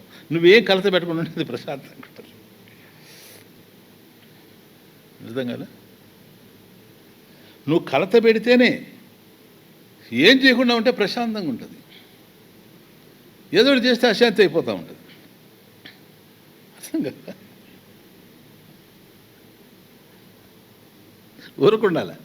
మనం ఎప్పుడు చెప్పుకున్నాం చిన్న చిన్న మాటల్లో, ఊరుకుంటే దేవుడు, ఊలాడితే స్వాస్థ్యం. బుద్ధికి ఎప్పుడు స్వస్థతే ఉంటుంది, దాని స్వభావం అది, ప్రశాంతంగా ఉంటుంది. ఏదో ఒకటి తెచ్చుకొని వేసుకొని స్టార్ట్ అయిపోతాం. వాళ్ళు ఇట్లా అన్నారు, వీళ్ళు ఇట్లా అన్నారు, వాళ్ళు నన్ను ఇట్లా ఎందుకు అనుకున్నారు, ఏం చేస్తాం అనుకుంటున్నారు సార్, ఏం చేస్తారు. ఇప్పుడు నీ మీదనే నీకు కంట్రోల్ లేదు, వాళ్ళ మీద నీకే కంట్రోల్ ఉంటుంది. ఆయన ఏమనుకుంటాడు నీకు తెలుసా, నన్ను గురించి నిన్ను గురించి అనుకుంటున్నాడు అని. కారణాలు ఏంటి, కారణాలు నాకు తెలియదు, మరి ఎందుకు అనుకుంటున్నాడు అదే నాకు అర్థం కావడం లేదు. అర్థం కాదానికి ఎందుకు బాధపడతావు, గ్రౌండ్ వేసి సార్ అసలు, కానీ బాధపడతాం కదా. ఇది అస్వాస్థ్యం. ధీహి స్వాస్థ్య, చూసారు ఇప్పుడు ఆ స్వస్థత, ప్రశాంతంగా ఉండేది. కారిభిహి, దానికి కారణాలైనటువంటి, అంటే బుద్ధి ప్రశాంతంగా ఉండడానికి కారణాలైనటువంటి తర్కై, శృతిమతస్తర్కై. కాబట్టి చక్కటి తర్కాల చేత అర్ధస్య ప్రమేయస్య, ఏదైతే నువ్వు తెలుసుకుంటున్నావో బ్రహ్మం, అది అక్కడ అర్ధస్య ప్రమేయస్య ప్రమాణంతో తెలియబడేది ప్రమేయం. అర్థస్య ప్రమేయస్య సంభావన, చక్కటి భావన కలగడం, సంభావన. అక్కడ అర్థస్య సంభావన, అర్థస్య ప్రమేయస్య సంభావన ఇప్పుడు ఏర్పడుతూ ఉంది. అదేంటి తెలుసా? వేదాంత శాస్త్రస్య మననం. మననం ఏతత్ సమన్వయాధ్యాయే సూక్తం శ్రవణం, ద్వితీయాధ్యాయే అవిరోధాధ్యాయే దీస్త్వాస్య కారభిః తర్కైః అర్థస్య సంభావన. అదే మననం. ఇప్పుడు ఎందుకని? శాస్త్రాన్ని మనం గురుముఖతః శ్రవణం చేసిన తరువాత అనేకమైనటువంటి ఆలోచనల చేత కలుషితం అవుతా ఉన్నామంటే, కన్ఫ్యూజ్ అవుతున్నామంటే ఏంటి దానికి కారణము? స్వాస్థ్యం పోతా ఉంది బుద్ధిలో కదా. ఏదైనా వింటున్నానండి, నాకు అర్థం కాలేదండి అంటారు. ఇదంతా స్వాస్థ్యం పోవడం, అస్వాస్థ్యం. స్వాస్థ్యం ఉండాలి అని అంటే శ్రవణం తర్వాత మననం జరగాలి. శ్రవణంతోనే రావాలి స్వాస్థ్యం. ఎందుకు రాలేదు అని గనక కారణాలు వెతికితే బుద్ధిలో చంచలత్వం ఉంది, అశుద్ధం ఉంది. 2 పాయింట్స్. చిత్తశుద్ధి నాస్తి, చిత్త నైశ్చల్యం నాస్తి. హియర్ ఎంటర్స్ ది కర్మయోగ. హియర్ ఎంటర్స్ ది కర్మయోగ. చిత్తస్య శుద్ధయే కర్మ. చిత్తాన్ని శుద్ధి చేయడానికి కర్మయోగం. చిత్త నైశ్చల్యాత్ ధ్యానం. చిత్తము చంచలం కాకుండా ఉండడానికి ధ్యానం. అభ్యాసేనతో కౌంతేయ వైరాగ్యేన చ గృహ్యతే. చంచలం హి మనఃకృష్ట. క్లియర్. చంచలత్వం లేకుండా ఉండాలంటే అభ్యాసం, అది ధ్యానం. ఈ రెండు కూడాను చెప్తాడు, తర్వాత చెప్తాడు. ఇప్పుడు మీరండి. ది స్వాస్థ్యకారిభిః తర్కైః. కాబట్టి బుద్ధి ప్రశాంతంగా నిర్మలంగా ఉండడానికి కారణమైనటువంటి హేతువుల చేత అర్థస్య ప్రమేయస్య బ్రహ్మ పదార్థస్య సంభావన. దీనిని ద్వితీయాధ్యాయే ఈరిత, అవిరోధాధ్యాయంలో ఇది చెప్పబడింది. కాబట్టి బ్రహ్మసూత్రాల యొక్క ప్రథమాధ్యాయం అయినటువంటి సమన్వయ అధ్యాయంలో శ్రవణం బోధింపబడింది. ద్వితీయాధ్యాయమైనటువంటి అవిరోధం అధ్యాయం కనుక విరోధమే లేదు గనక, విరోధం ఉంటే నీ మనసు చెలిస్తుంది. ఎప్పుడైతే అవిరోధం, విరోధం లేకుండా, వైరుధ్యం లేకుండా నీకు జ్ఞానం కలిగిందో బుద్ధి స్వస్థతను పొందుతూ ఉంది. ఈ స్వస్థత అనేది మననంలో వస్తుంది. మననంలో సంశయ నివృత్తి జరుగుతుంది కనుక వస్తుంది, అది ఇంకేమీ లేదు. కాబట్టి తాత్పర్య నిశ్చయేన ప్రమేయ శంక నివర్తతే. అది శ్రవణం. ఆయన బాధ్యత అర్థమవుతుంది. ఇప్పుడు ఏంటి మొదటిది? శ్రవణం కదా. శ్రవణం ఏంటి జరిగింది? తాత్పర్య నిశ్చయమే కదా శ్రవణం. బ్రహ్మాత్మని ఏవ తాత్పర్యం ఇది ధీహి శ్రవణం ఆచరేత్. అది కదా శ్రవణం అంటే. కాబట్టి శ్రవణం వల్ల మనకి ఏం జరిగింది అంటే తాత్పర్య నిశ్చయం జరిగింది. తాత్పర్య నిశ్చయం వల్ల నీకేం జరిగిందయ్యా? ప్రమేయ శంక. ప్రమేయ ఏ బ్రహ్మ పదార్థాన్ని నువ్వు తెలుసుకోవాలనుకున్నావో దానికి సంబంధించినటువంటి శంక, సందేహం నివర్తతే, తొలగింపబడింది. బ్రహ్మము ఒకడా, రెండా, జగత్తు వేరా, జీవుడు వేరా, బ్రహ్మము ఉండిపోయేవాడా లేక పోయి వచ్చేవాడా, ఇవన్నీ క్లియర్ అయిపోతాయి. ఇవి క్లియర్ అయిన తర్వాత బ్రహ్మం ఒక్కడే గనక, ఏకం బ్రహ్మ, అనంతం గనక, సత్యం జ్ఞానం అనంతం బ్రహ్మ గనక నీకు ప్రమేయ శంక లేదు. ప్రమేయ శంక లేనే లేదు. కాబట్టి ప్రమేయ శంక నివర్తింపబడింది. అట్లా నివర్తింపబడినా కూడాను విపరీత భావన ఉన్నాయి. ఇది చూడండి, ఇది పోవాలి మళ్ళీ. సంశయ భావన నివృత్తి అయింది. సంశయ భావన రెండు రకాలు మళ్ళీ. అంటే ప్రమేయ శంక, ప్రమేయ సంశయం, ప్రమాణ సంశయం. ప్రమేయ సంశయం అట్లా ఏంటి? నేను పొందాలనుకునేది ఏమిటి? బ్రహ్మం. తెలుసుకోవాలనుకునేది దేన్ని? జ్ఞాతవ్యం ఏది? అది ప్రమేయం. దాని విషయంలో సందేహం ఉండకూడదు. తాత్పర్య నిశ్చయం జరిగిందంటే ఆ సందేహం ఉండదు. కాబట్టి ప్రమేయ శంక నివర్తతే. మరి ఆ ప్రమేయాన్ని తెలుసుకోవడానికి ప్రమాణం ఉండాలి కదా. దాంట్లో శంక వచ్చింది అనుకోండి మళ్ళీ, అయ్యా ఆ ప్రమేయాన్ని తెలుసుకోవడానికి ఏం చేయాలి? జయదేవుని అష్టపదులా?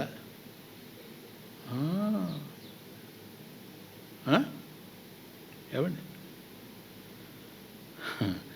తిరుప్పావయ్య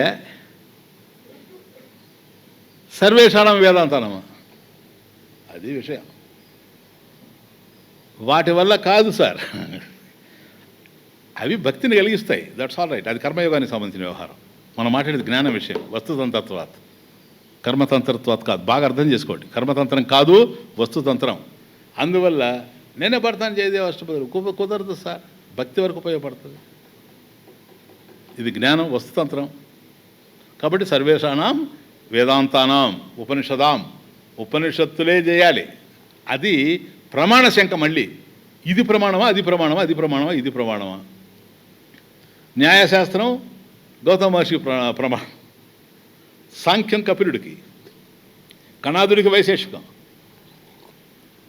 పతంజలికి యోగం, జైమినికి కర్మ సిద్ధాంతం, వ్యాసుడికి ఉత్తరమీమాంస, అది బ్రహ్మసూత్రాలు. కాబట్టి ఇవన్నీ ప్రమాణాలు అనుకుంటారు. ఈ శంక ఉంది, ప్రమాణ శంక. ప్రమాణ శంక కూడా నివర్తి కావాలి.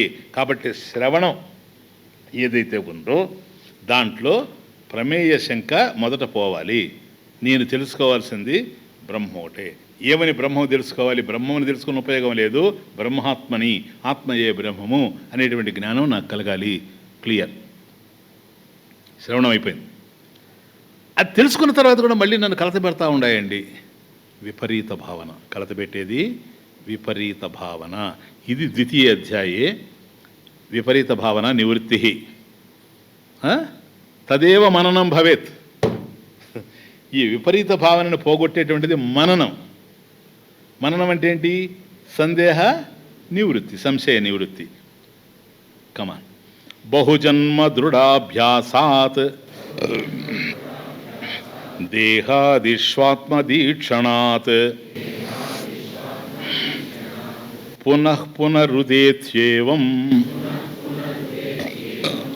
జగత్ సత్యత్వధీరపి.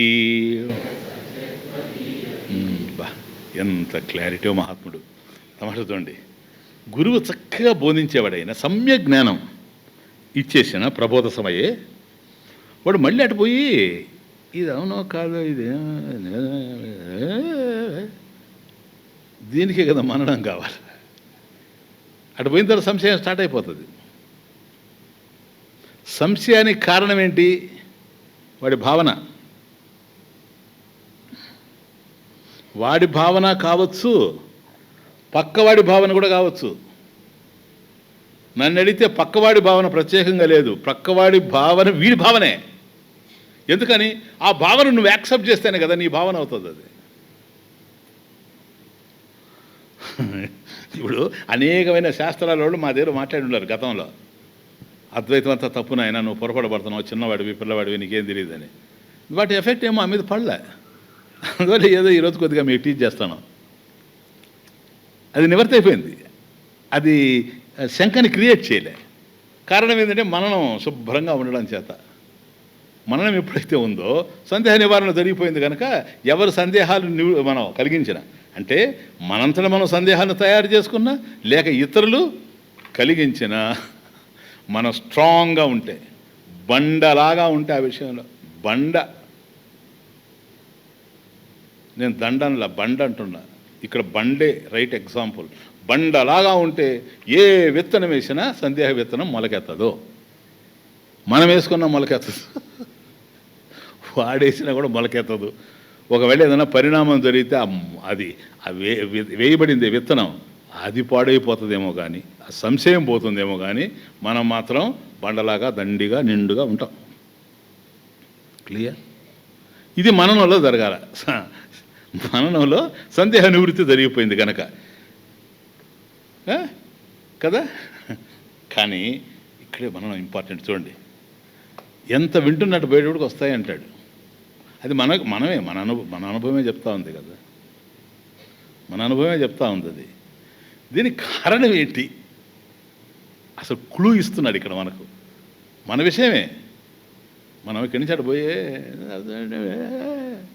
దీనికి కారణం ఏంటని మనకు ఇట్లా అల్లాడడం తెలిసే కానీ ఇట్లా అల్లాడడం వెనుక కారణం ఏంటో మనకు తెలియదు. ఇది అస్వస్థత. అల్లాడడం అనేది అస్వస్థత. ఈ అస్వస్థతని ఎవడు గుర్తించగలడంటే, ఇట్లాంటి అస్వస్థత ఇంకోటి పొందుతుంది అనుకోండి, వాడు గుర్తించలేడు. స్వస్థతలో ఉండాలి. ఆ స్వస్థతలో ఉండేటువంటి వాడు విద్యారణ్యుడు కనుక ఆయన చెప్తున్నాడు, నేను చెప్తాను నీకేంటి కారణం.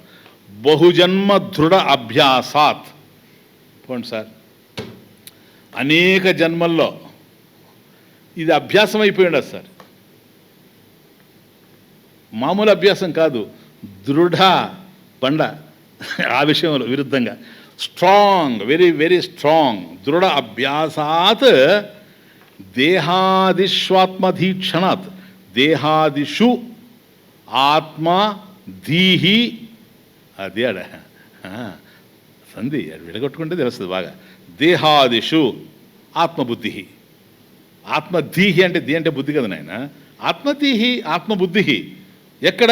దేహాదిషు. ఆదిషు ఎట్సెట్రా అంటే దేహ ప్రాణాదిషు పంచకోశేషు. దేహాదిషు ఆత్మధీహి. దేహాదుల యందు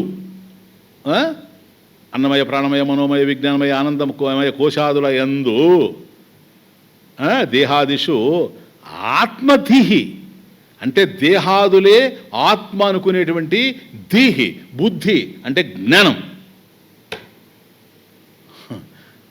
పునః పునః ఉదేతి. పునః పునః అగైన్ అండ్ అగైన్, మళ్ళీ మళ్ళీ ఉదేతి పుడుతుంది. ఎప్పుడు పుడుతుంది సార్? క్షణాత్, క్షణంలో పుడుతుంది. చక్కగా వినేయడం ఒక్క క్షణంలో. ఏదో నాకేమి ఇదే నిజం అనిపించడం లేదే చాలు. ఏమి నిజం? ఆత్మ సత్యం అంటున్నాడు కదా భగవంతుడు స్వామీజీ అని. ఇంకేం సత్యం? ప్రాణం ఇది ఎక్కడిది అసలు? ఇతనికి అనేక జన్మల్లో తయారు చేసుకొని వచ్చాడు సార్. Stock, accumulated stock. ఇదే ప్రారంభ కర్మ. అంటే మనం ఎంత చెప్తున్నా వాడి ప్రారంభం ఉంది చూసారా, అది లాగుతూనే పోతుంది. చూడండి కర్మ ప్రారబ్ధ క్షయాత్ ఏవ. అందువల్ల అంటే నాకు కూడా ఒక రాగానే మింగుడు పడలే. నేను చాలా దురదృష్టవంతుడు ఆ విషయంలో. చాలా కష్టాలు పడ్డాను అనవసరంగా. ఈవెన్ రీసెంట్గా కూడాను ఇక్కడికి వచ్చిన తర్వాత కూడా. ఎందుకంటే ప్రతి ఒక్కరిని మార్చాలి. అక్కడ తగిలే ప్రారంధాన్ని నువ్వేం మారుస్తావు? అప్పుడు అనుకున్నా నేను, ఒరే అంటే మనం ఎక్స్పెక్ట్ చేస్తాం ఒకటి, ఈయన కొద్ది నాలెడ్జిబుల్ పర్సను, ఈమె కొద్ది నాలెడ్జిబుల్ పర్సను, వీళ్ళని కనుక మనం చక్కగా తయారు చేస్తే వీళ్ళు ఏదో అవుతానే ఉండారు. మనం లాగుతానే ఉన్నాము. ఇది కుక్కతోక. ఇంకా అక్కడి నుంచి మనకు ఎన్నో ఉంటాయి. Non sense. నీకు చెప్పాల్సింది ఇంకోటి చెప్పుంటే వాళ్ళు బాగుపడి ఉంటారు. వాళ్ళకి కనుక ఇట్లాంటి ప్రారంభం ఉంటే వాళ్ళు బాగుపడదు సార్. నీకు అర్థం కాకపోతే నీకు అస్వాస్థ్యం. ఇప్పుడు నాకు స్వాస్థ్యం ఎందుకో తెలుసా? Only teaching is my job. Let them go in their own way. ఎందుకని? వాళ్ళు తయారు చేసుకున్న ప్రారంభంలో నేనున్నానా? నా ప్రారంభంలో వాళ్ళు ఉండారా? నా ధర్మం ఏంటంటే తెలియజేయడం. వాళ్ళు దృఢాభ్యాసం చేసుకుంటే వస్తుంది. మనం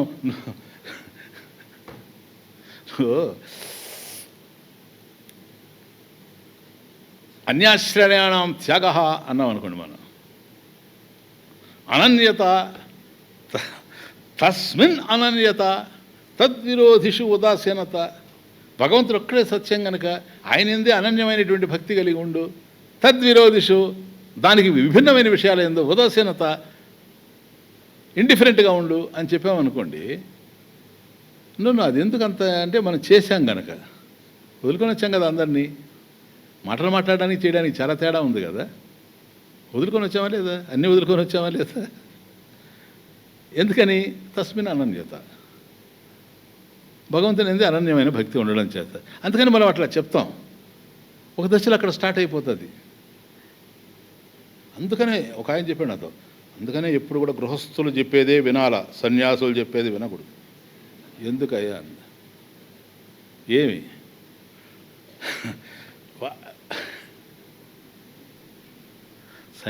సన్యాసి రాసుకుంటే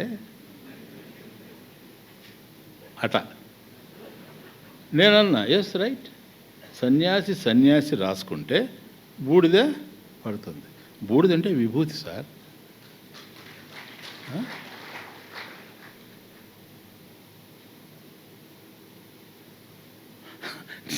రేపు మీకు ఇస్తాను నెక్స్ట్ వీక్ సీడీ, దాంట్లో ఉంది,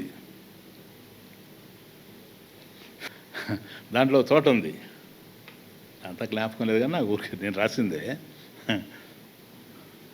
నాకు బెచ్చం ఎత్తుకోవడమే తెలుసు.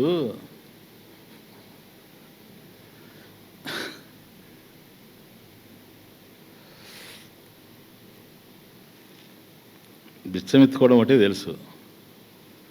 బిచ్చమెత్తుటొక్కటే నాకు తెలుసు, భిక్షగాణ్ణి యాచించుటే నా దోషమంతా. రాసుకొనగా రాలింది విమల భూతి, నీ అడుగుల కడపడి ఉందో నీలకంఠ.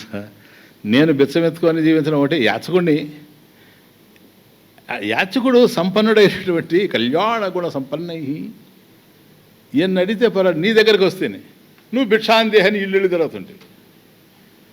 యాచకుడిని పోయి ఇంకో యాచకుడిని అడగడం, బిచ్చగాడు పోయి ఇంకో బిచ్చగాడిని అడగడం నేను చేసిన తప్పంతా కూడాను. అందువల్ల మన ఇద్దరు రాసుకుంటే ఏమి రాలిందంటే విభూతి రాలింది. అంతకని అది విమల భూతి, నిర్మలమైనటువంటి విభూతి, అదే జ్ఞానైశ్వర్యం. అర్థమవుతుందా? అట్లా ఏదండి వాళ్ళు సన్యాసి దగ్గర పోతే ఇదంతా నిత్యం వదిలే, ఇదే ఎవరు చెప్పారు వదలమని? భావనా బంధం. భావబంధం అంటే భావంలో బంధం. బాగా అర్థం చేసుకోండి ఇది, సరేనా? నేను పెంచుకుంటాను, పెంచుకో, రేపు తుంచుకుంటాం, అంతకని ఎవడికి కావాలి? అందుకని ఇవన్నీ కూడా మనం చెప్పినంత మాత్రాన వాళ్ళ గనక గత జీవితం లేకపోతే సాధన పరంగా అవి అర్థమైనట్టే ఉంటాయి, అర్థం కావు. అందుకని బహుజన్మ దృఢ అభ్యాసాత్ దేహాదిషు ఆత్మధీహి, ఆత్మధీహి బుద్ధి, ఆత్మబుద్ధి, దేహాదులయందు ఆత్మబుద్ధి, ఇది పునః పునః ఉదేతి, క్షణానికి పుడుతూ ఉంటుంది. అంటే క్షణాత్ ఉదేతి అంటే దాని అర్థం ఏంటి తెలుసా? క్షణాత్ అస్తమేతి, మళ్ళీ అంతే కదా. ఓ క్షణంలో పుట్టిందంటే ఇంకో క్షణంలో పోతుందని అర్థం. ఏవం, ఇలాగే జగత్ సత్యత్వ ధీహి బుద్ధి అపి. కాబట్టి జగత్ సత్యత్వ ధీహి అంటే జగత్ సత్యత్వ భ్రాంతి. ఈ జగత్తే సత్యం అనేటువంటి భ్రాంతి, దేహమే ఆత్మ అనేటువంటి భ్రాంతి. దేహాదిషు ఆత్మధీహి, జగత్ సత్యత్వ ధీహి. చూడు తమాషా, జగత్తే సత్యం అనేటువంటి బుద్ధి, దేహాదుల యందు ఆత్మ అనేటువంటి బుద్ధి. ఇవి అంటే చాలా కాలంగా దేహము నేను అనుకుంటూ వచ్చాం కదా నాయన, అంతే, ఇంకేం లేదు, సింపుల్. నేను దేహము అనుకుంటూ వచ్చాం కదా. ఇప్పుడు దృఢపడిపోయింది అది. ఇక్కడ ఏం చెప్తా ఉంది టీచింగు? దానికి భిన్నంగా ఉంది, నీ అనుభవానికి భిన్నంగా ఉంది, నీ వాసనలకు భిన్నంగా ఉంది, నువ్వు పొందిన సంస్కారాలకు భిన్నంగా ఉంది. కాబట్టి మనం తయారు చేసుకొని వచ్చినవి ఒకటి, గురువు మనకు బోధించేది ఒకటి. నేను దేహం అనేటువంటి దృఢాభిప్రాయంతో మనం ఉన్నాం, నువ్వు దేహం కాదు అనే దృఢాభిప్రాయంతో గురువు ఉన్నాడు. నేను ఆత్మ కాను అనే దృఢాభిప్రాయంతో మనం ఉన్నాం, నువ్వే ఆత్మ అనే దృఢాభిప్రాయంతో ఆయన ఉన్నాడు. ఇది పరస్పర విరోధాధ్యాయంలో ఇది తొలగింపబడేది. అందువల్ల ఒకటి దేహాదిషు ఆత్మధీహి, రెండవది జగత్ సత్యత్వ ధీహి, జగత్తే సత్యం అనేటువంటి బుద్ధి. సరేనా? ఇవి ఎందుకు కలుగుతూ ఉన్నాయి? అభ్యాసాత్ అంటే సంస్కార సిద్ధ. అభ్యాస సిద్ధ అంటే సంస్కార సిద్ధం. గతంలో మనం తయారు చేసుకున్న సంస్కారాలు ఉన్నాయి కనుక అట్లుంటుంది. కాబట్టి దేహము మిథ్య, ఎందుకంటే పోతూ ఉంది కనుక. ఏది ఉండడం వల్ల దేహం ఉందో అది సత్యము, అది ఆత్మ. కాబట్టి దేహం ఎట్లాగైతే మిథ్యో జగత్తు మిథ్య కదా. ఈ దేహం ఎక్కడుంది? జగత్తులోనే ఉంది, పాంచభౌతికమైన దేహం కనుక. ఇది మిథ్య, అది మిథ్య కనుక దేహం మిథ్య, ఆత్మ సత్యం. జగత్తు మిథ్య, బ్రహ్మము సత్యం. కాబట్టి ఆత్మ ఎవరు? ఆత్మ బ్రహ్మైవ. క్లియర్. మిథ్యను తీసేస్తే ఆత్మ బ్రహ్మైవ. ఇదేంటిది? బంధము, విముక్తి. అవునా కదా? ఇది నిజంగా బంధ విముక్తే, భావనా విముక్తే. బంధ విముక్తి అని కానీ అన్నావా, బంధం ఉందని అంగీకరించాలి. బంధం లేకపోతే ఇదంతా ఏంటి స్వామీజీ? బంధం ఉంది, లేదండి లేదు. వాస్తవంగా ఉందా అని అనలైజ్ చేస్తే వాస్తవంగా ఉందంటే సత్యంగా ఉందని అర్థం. సత్యంగా బంధం ఉండిందే నువ్వు తొలగిస్తే పోదు, సత్యాన్ని ఎప్పుడు నువ్వు పోగొట్టలేవు. కాబట్టి బంధం అంటూ ఉంటే బంధం అనేది శాశ్వతంగా సత్యంగా లేదు, పారమార్థికంగా లేదు. బంధం ఎక్కడుంది? భావములో ఉంది.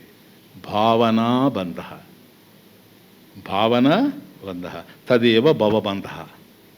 అదే భవబంధం అంటే ఇంకేమీ లేదు, భావనా బంధం. ఎప్పుడైతే భావనా బంధం ఉందో ఇంక ఉదయాస్తమయాలే. ఎందుకని? ఒక్కోసారి స్వాస్థ్యానికి సంబంధించిన భావన, స్వాస్థ్య భావన, ఇంకోసారి అస్వాస్థ్య భావన. ఇది సార్ లైఫ్లో చీకటి వెలుగులో ఎప్పుడో రాశాను నేను, ఐ రిమెంబర్ ఇట్. వెలుగుల తోరణం ప్రతి ఉదయం, వెతలకు నిలయం ప్రతి హృదయం. ఇది వెలుగుల తోరణం ప్రతి ఉదయం, వెతలకు నిలయం ప్రతి హృదయం.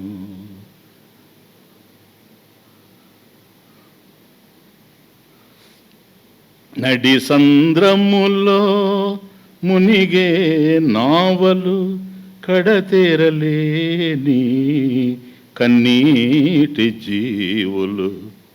వెలుగుల తోరణం ప్రతి ఉదయం, వెతలకు నిలయం ప్రతి హృదయం.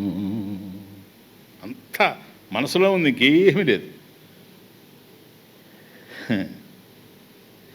మురిపించేవి తీపి మమతలు,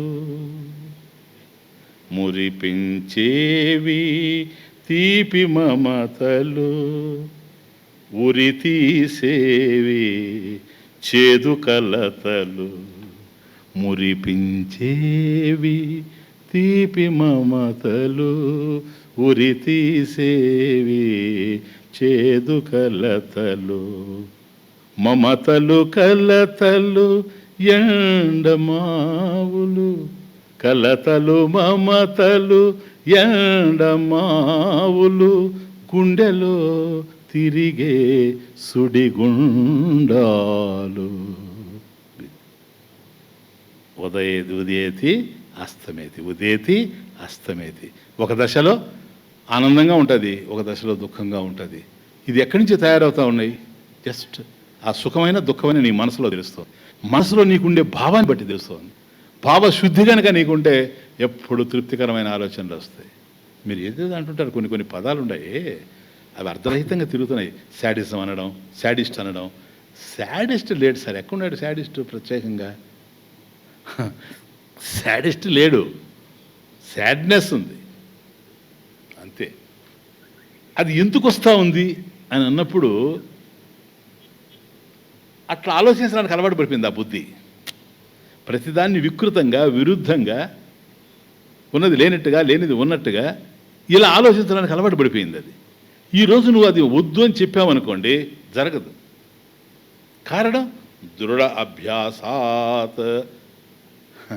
ఈ జన్మలో మనం తయారు చేసుకుంటామే, అవే మనం పోగొట్టుకోలేము. ఇంకా బహుజన్మ దృఢాభ్యాసాత, అది మనకు తెలియకుండా నడుస్తాయి, మనకు తెలియకుండా నడుస్తాయి. అర్థమవుతుంది. అందువల్ల వీటి విషయంలో చాలా నిఘా ఉండాల్సినటువంటి అవసరం ఉంది. చిన్న చిన్న పోలీసులు గీలీసులు పట్టుకోలేరు దీన్ని. అర్థమైంది? పెద్ద ఇంటెలిజెన్స్ రావాలి అక్కడి నుంచి, అప్పుడు చూడాలి. అదంతా మన ఋషులు అందించారు మనకు. నాయన ఇది క్షణాత్ ఉదేతి, క్షణాత్ అస్తమేతి. కనుక ఎప్పుడు స్వాస్థ్యానికి సంబంధించిన భావాల్ని ఏర్పరచుకుంటూ పోవాలి. లేకపోతే ఇది ఎక్కడికి దారితీస్తుంది? విపరీత భావనకి దారితీస్తుంది. విపరీత భావనేయ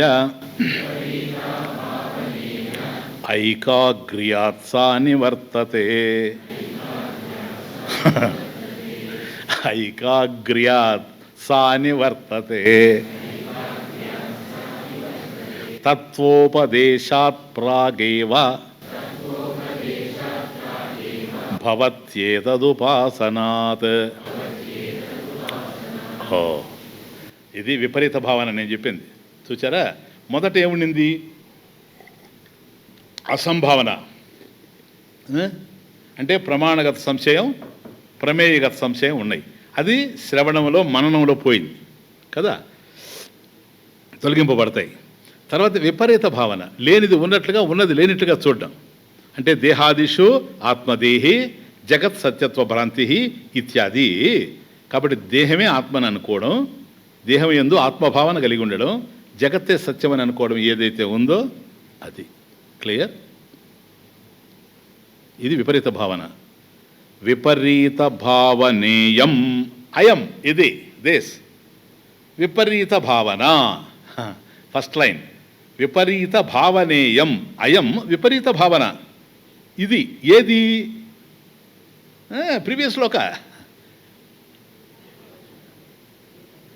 దేహాదిషు ఆత్మధీహి జగత్ సత్యత్వధీహి జ్ఞానం.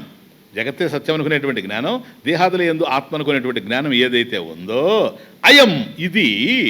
అది ఇయం. ఇయం నాయన విపరీత భావనేయం. భావన ఇయం, భావనేయం భావన ఇయం, ఇది. ఈ భావన విపరీత భావన. క్లియర్గా ఉంది పేరు, విపరీత భావన. ఇయం, ఇది. కాబట్టి ఆత్మయే దేహం అనుకోవడం, జగత్తే సత్యం అనుకోవడం, ఈ జ్ఞానం ఏదైతే ఉందో అది విపరీత భావన, ఉండకూడనటువంటి భావన. ఇది ఎట్లా పోవాలి? ఇప్పుడు శ్రవణ మననాలతో చూడండి తమాషా. శ్రవణంలో ప్రమేయగత సంశయం పోయింది, ప్రమాణగత సంశయం కూడా పోయింది. మళ్ళీ మననంలో మన సందేహ నివారణ ఇదంతా జరిగిపోయింది, దృఢపడిపోయింది. ఓకే, ఇప్పుడు ఉన్నట్లుండి క్షణాత్ భవతి క్షణాత్ అస్తమేది, క్షణాత్ ఉదేతి క్షణాత్ అస్తమేది. ఇదేంది? కాబట్టి ఎంత మనం అధ్యయనం చేసినా మళ్ళీ ఈ ప్రపంచం సత్యమేమోనే. సడన్గా అయ్యా నీకు ఫలానా జబ్బండి ఇక్కడ బతకవని చెప్తే నేను పోతానా? ఇంతకాలం నేనెవరు? కోహం ఆత్మ. ఇప్పుడు నేను పోతానని ఏడవడం అంటే ఎవరు పోయేది? ఎవరు? దేహం. చూసారా, క్షణాల్లో పట్టుకొస్తాం. క్షణాత్ భవతి, ఒక్క క్షణంలో కలిగిపోతా ఉంది. కాబట్టి ఇయం విపరీత భావన, ఇది విపరీత భావన. ఈ విపరీత భావన ఎలా పోవాలి? అంత సాధన. ఎట్లా పోవాలంటే చెప్తున్నాడు, ఐకాగ్ర్యాత్ విపరీత భావనేయం. ఐకాగ్ర్యాత్, ఏకాగ్ర్యాత్ కాదు, ఐకాగ్ర్యాత్ అంటే ఏకాగ్రత కలిగి ఉండడమే ఐకాగ్ర్యం. ఐకాగ్ర్యాత్ సా నివర్తతే, అది నివర్తింపబడుతుంది, తొలగించబడుతుంది. ఈ విపరీత భావన ఎప్పుడంటే అప్పుడు పుట్టుకొని వస్తూ ఉంది తెలుసా, కలత, శాడిజం, ఇదంతా పోతుంది. విపరీత భావన ఇది. ఈ విపరీత భావన పోవాలి. యా విపరీత భావన సా నివర్తతే. ఎట్లా నివర్తతే స్వామీజీ?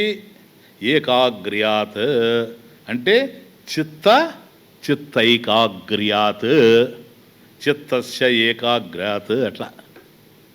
కాబట్టి చిత్తం ఏకాగ్రంగా ఉండడం, మన కాన్సన్ట్రేషన్ అంటాం చూడండి, ఇక్కడే తమాషా.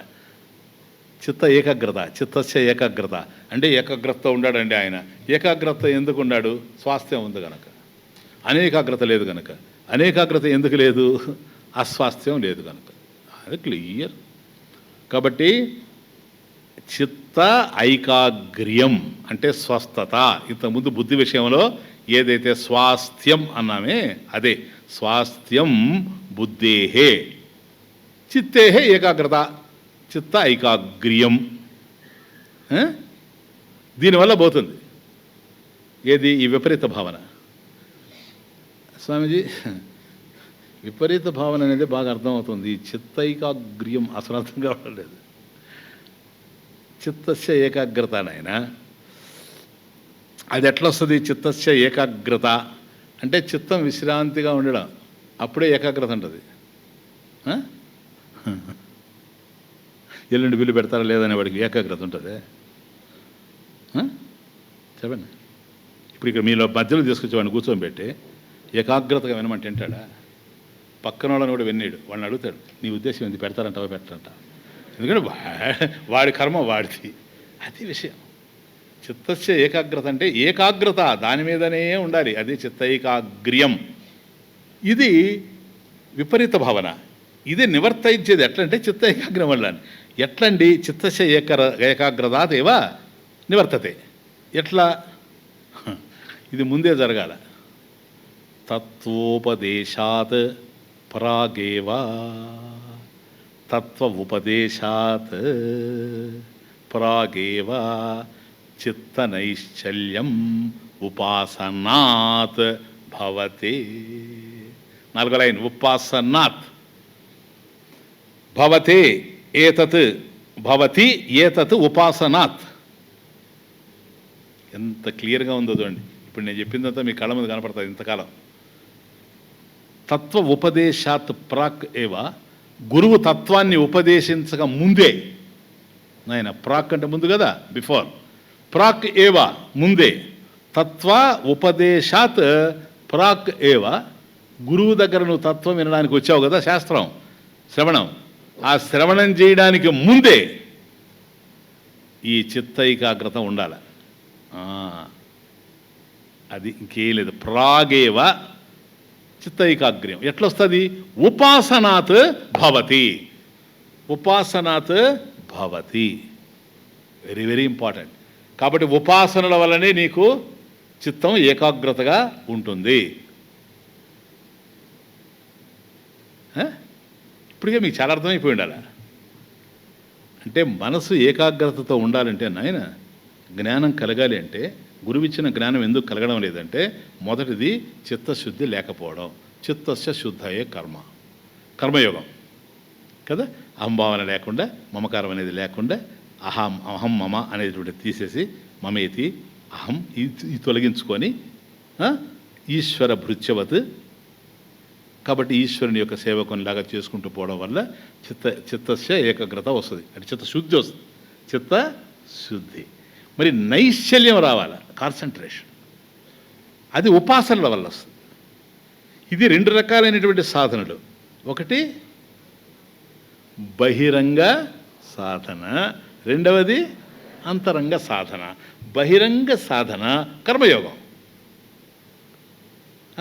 అంటే దైవమే ధర్మ రూపంలో ఉన్నాడు కాబట్టి నేను ధర్మబద్ధంగా గనక జీవిస్తూ ఉంటే దైవారాధనలో ఉన్నాను అని ధర్మబద్ధంగా జీవించడం ఏదైతే ఉందో బహిరంగ సాధన. అవునా? అంతరంగ సాధన ఏంటి? పూజ, ధ్యానము, జపము, ఇటువంటి అలౌకిక కర్మలన్నీ కూడా ఏవైతే ఉన్నాయో ఇవి అంతరంగ సాధనాని. కాబట్టి బహిరంగ సాధనల వల్ల చిత్తశుద్ధి, అంతరంగ సాధనల వల్ల చిత్త నైశ్చల్యం. కాబట్టి ఉపాసన ఏంటంటే ఇక్కడ ఉపాసనాత అంటున్నాడు కనుక చిత్త నైశ్చల్యార్థం ఉపాసనా భవతి. చిత్త నైశ్చల్యార్థం. కాబట్టి చిత్తం నిశ్చలంగా ఉండడానికి, స్వాస్థ్యంతో బుద్ధి ఉండడానికి చేసేటువంటిది ఉపాసన. ఈ ఉపాసన ఎప్పుడు జరగాలి తెలుసా? తత్వోపదేశాత్, గురువు జ్ఞానాన్ని బోధించక ముందే ప్రాక్ ఏవ ఉపాసనాత్ భవతే. అది ముందే జరగాలి. ఏతత్వోపాసనాత్ భవతి. కాబట్టి ఎప్పుడైతే ముందే మనం చేసుకొని వస్తామో చిత్తశుద్ధి ఉంటుంది కనుక, చిత్త నైశ్చల్యం ఉంటుంది కనుక గురువు చెప్పిందంతా టక్ టక్ టక్ టక్ అని నిలిచిపోతూ ఉంటుంది. ఎప్పుడైతే చిత్తశుద్ధి లేదో గురువు మాటల్ని కూడా వాడి అనుభవాలతో వాడు పెనవేసుకొని పోతూ ఉంటాడు. నువ్వు వచ్చిన బాధ చిత్తశుద్ధి లేని దోషం ఇది. కాబట్టి చిత్తశుద్ధి, చిత్త నైశ్చల్యం 2 జరగాలి. అదే పూజాం కరిష్యే. అర్థం చేసుకోండి. ఎందుకు ఇంత జ్ఞానాన్ని బోధిస్తూ కూడా పూజాం కరిష్యే తెచ్చాము అని అంటే, ఇంత చెబుతున్నా కూడా అర్థం కాకుండా పోతా ఉంది అంటే కారణం చిత్తశుద్ధి లోపించుండాలా, లేదంటే చిత్త నైశ్చల్యం లేకుండా ఉండాలా. ఇప్పుడు రావణాసుడికి చిత్త నైశ్చల్యం ఉంది, చిత్తశుద్ధి లేదు.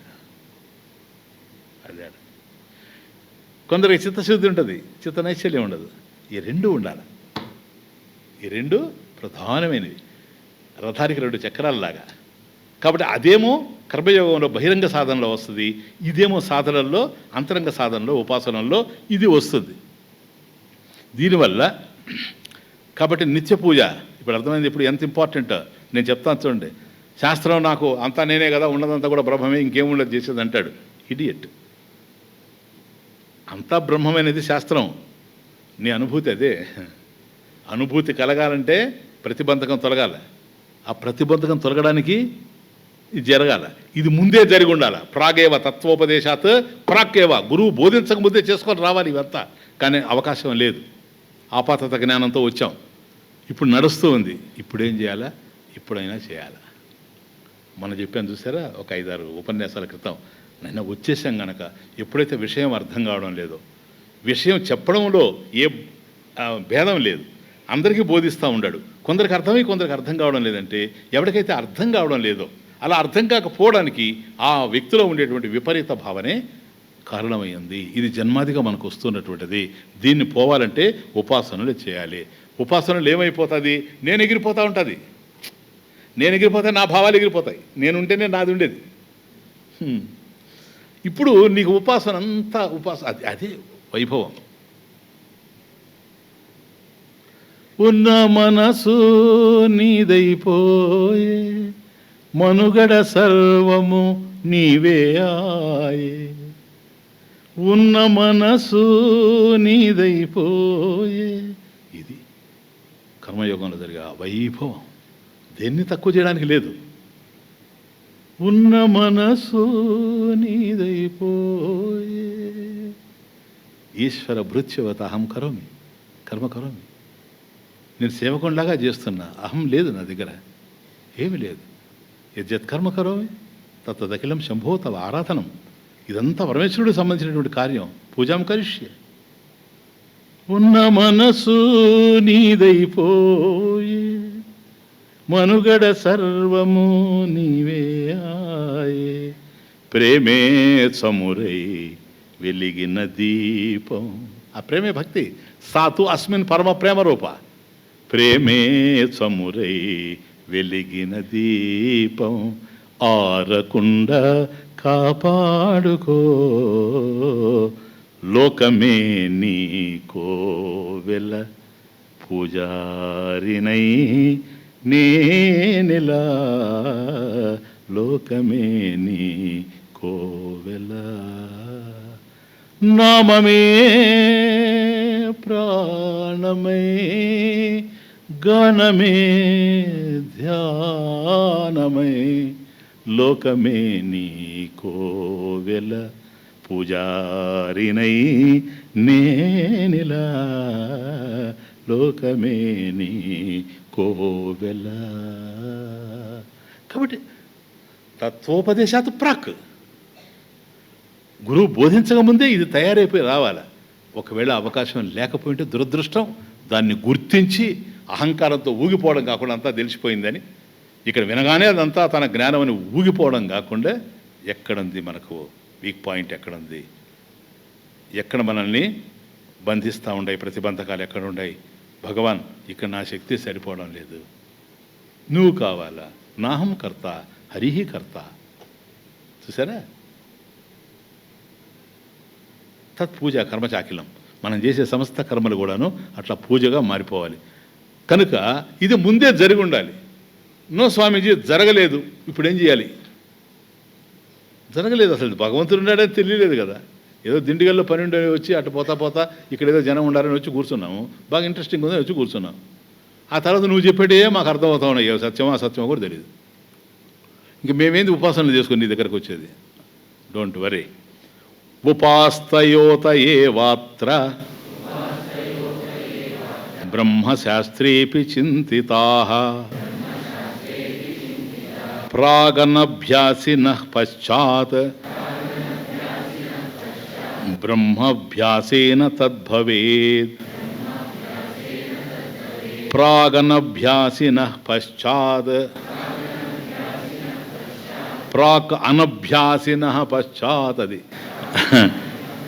బ్రహ్మాభ్యాసేన తద్భవేత్.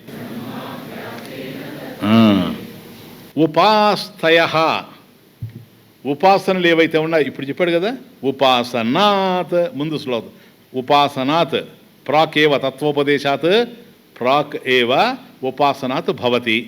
ఏంటి ఆ ఉపాసనలు? అవి ఏవైనా కానివ్వండి, పూజ కానీ జపం కానీ ఇవన్నీ కూడాను లౌకిక అలౌకిక కర్మలు. ఉపాస్తయ ఉపాసనాని, ఉపాసనలు, ఉపాస్తయ అంటే ప్లూరల్, ఉపాసనలు. అతః ఏవ, చూసారా, అతః ఏవ యస్మాత్ కారణాత్, ఈ కారణం చేతనే సార్ అత్ర, ఇక్కడ అత్ర బ్రహ్మశాస్త్రేపి, బ్రహ్మ విషయాన్నే బోధించేటువంటి ఉపనిషత్తుల్లో కూడా ఉపాస్తయ ఉపాసనాని సాధనాని చింతితా. అది చూచారా. కాబట్టి కేవలం బ్రహ్మ పదార్థాన్ని వస్తు నిర్ధారణ చేసేటువంటి ఉపనిషత్తుల్లో కూడా సాధనలు చెప్పబడ్డాయి. చెప్పలే, ఇప్పుడు మన కైవల్యం ఉంది, అద్భుతమైన ఉపనిషత్తు, దాన్ని నిర్గుణం చెప్పాడు, సగుణం కూడా చెప్పాడు కదా. ఉమా సహాయం పరమేశ్వరం విభుం త్రిలోచనం నీలకంఠం ప్రశాంతం ధ్యాత్వా మునిర్గచ్చతి బ్రహ్మయోనిం. చూసారా, ఎందుకని? అది సగుణోపాసన, ఉపనిషత్తుల్లో ఉంది అన్నీ. కనుక అత్ర బ్రహ్మశాస్త్రేపి, కాబట్టి బ్రహ్మమును గురించి బోధించేటువంటి ఉపనిషత్తుల్లో అపి కూడా చింతితాహ, వీటిని గురించి విచారం చేయడం, వీటిని గురించి తెలియజేయడం జరిగింది. ఇది సాధనలు, సాధనల యొక్క వైశిష్ట్యం. సాధనలు ఉంటేనే జ్ఞానం అలవడుతుంది. ఏ సాధన లేకుండా, శ్రవణం అన్నారు కదా, గురుముఖత కూర్చొని శ్రవణం చేస్తామని నిద్రపోయిలోకి వచ్చి ఇక్కడ కూర్చుంటే టీ దాగి వచ్చే పని కాదు సార్. సాధనలు జరగాలి, పూర్వం జరిగే, ఎప్పుడు జరగాలి? తత్వోపదేశాత్ ప్రాక్. కానీ అవకాశం లేదు, డోంట్ వర్రీ. ప్రాక్ అనభ్యాసిన, సంధితుడు ఎట్లుందో, ప్రాగ్ అనభ్యాసిన, ప్రాక్ అనభ్యాసిన, ప్రాక్ పూర్వం, ఏది? తత్వోపదేశాత్ ప్రాక్ అనభ్యాసిన, ఎవరికైతే అభ్యాసం లేదు, ఉపాసనలు ఎవరి అభ్యాసములు అయితే లేవో అటువంటి వాళ్ళు పశ్చాత్, ఆ తరువాత లేటర్, బ్రహ్మాభ్యాసేన, ఇప్పుడు మళ్ళీ అభ్యాసం, బ్రహ్మాభ్యాసేన అంటే బ్రహ్మాభ్యాసం అంటే తరువాత, ఒకవైపు గురువు బోధిస్తూ ఉంటాడు, ముందే తయారు చేసుకొని రాలేదు కనుక కష్టం ఎక్కువగా ఉంది, దుర్లభంగా దుర్గమంగా కనపడతా ఉంది ఎంత సులభంగా చెప్పినా కూడాను. ఎందుకనంటే అంతఃకరణ శుద్ధి లేకపోవడం వల్ల, ఉపాసనల యొక్క బలం లేకపోవడం వల్ల. అర్థమవుతుంది. ఇప్పుడు ఏం చేయాలి? పోయి ఇప్పుడు చేసుకొని రావడమా? మళ్ళీ తిరిగి వచ్చినప్పుడు ఏనుంటాడో ఉండడో 66. అందువల్ల ఏం చేయాలంటే వినాలి సార్. దీపం ఉండగానే చక్కబెట్టుకోవాలి, రాత్రనక పగలనక నీకు బోధించుటకు చైతన్య గళం ఉంది మేలుకో. దీపం ఉన్నప్పుడే దివి చేయిపోవాలి, దాగు చేయకు జీవా మేలుకో అని పాడాం కదా. కాబట్టి ఇప్పుడు ఏం చేయాలి? వింటూ ఉండాలి, వింటూ ఉపాసనల్ని స్పీడప్ చేయాలి, రోజు పూజ చేయాలి, రోజు ధ్యానం చేయాలి, క్షణానికి నామం చేస్తూ ఉండాలి. ఒక్క క్షణం ఖాళీగా ఉండడానికి అవకాశం లేదు. ఊరికే కూర్చొని మాట్లాడితే లాభం లేదు. అర్థమవుతుంది. మాటలే మిగులుతాయి, సాధనలోకి రావాలి. కాబట్టి పశ్చాత్ అనభ్యాసిన, ఇంతకుముందు ఎవడైతే ప్రాక్ అనభ్యాసిన, తత్వోపదేశానికి ముందే, గురువు యొక్క బ్రహ్మోపదేశానికి ముందే ఎవడైతే సాధనలు లేకుండా ఉన్నాడో పాపం అతను పశ్చాత్, ఆ తరువాత సాధనలు చేయాలి. తద్భవేత్, దానివల్ల ఏమవుద్ది? తత్, ఏది తత్? సబ్జెక్ట్, చిత్తైకాగ్ర్యం. తత్ భవేత్ బ్రహ్మాభ్యాసేన భవతి, ఉపాసన యొక్క ఫలంగా అది మనకు లభిస్తుంది. కాబట్టి నిరంతర నిరంతర బ్రహ్మాభ్యాసనా బలాత్, బ్రహ్మ అభ్యాసనా బలాత్, నిరంతర బ్రహ్మోపాసనా బలాత్, బ్రహ్మ ఉపాసనా బలాత్ చిత్తైకాగ్ర్యం భవతి. కాబట్టి చక్కటి ఏకాగ్రత మనకు వచ్చేస్తుంది. కాబట్టి ప్రాక్ అనభ్యాసిన, కాబట్టి ముందు చేసుకొని రాకపోయినా కూడాను ఉపదేశాత్ ప్రాక్ ఇప్పుడు చేసే అవకాశం ఉంది. దీనినే బ్రహ్మాభ్యాసం అంటారు. ఈ సాధనలే బ్రహ్మాభ్యాసం అంటారు. కాబట్టి గురుముఖత శాస్త్రాన్ని అధ్యయనం చేసేటప్పుడు నంబర్ 1 అహంకారం లేకుండా అంతా తెలిసిందని ఊగిలాడిపోవడం కాకుండా, తూర్పును చూస్తూ పడమరను వర్ణించడం కాకుండా,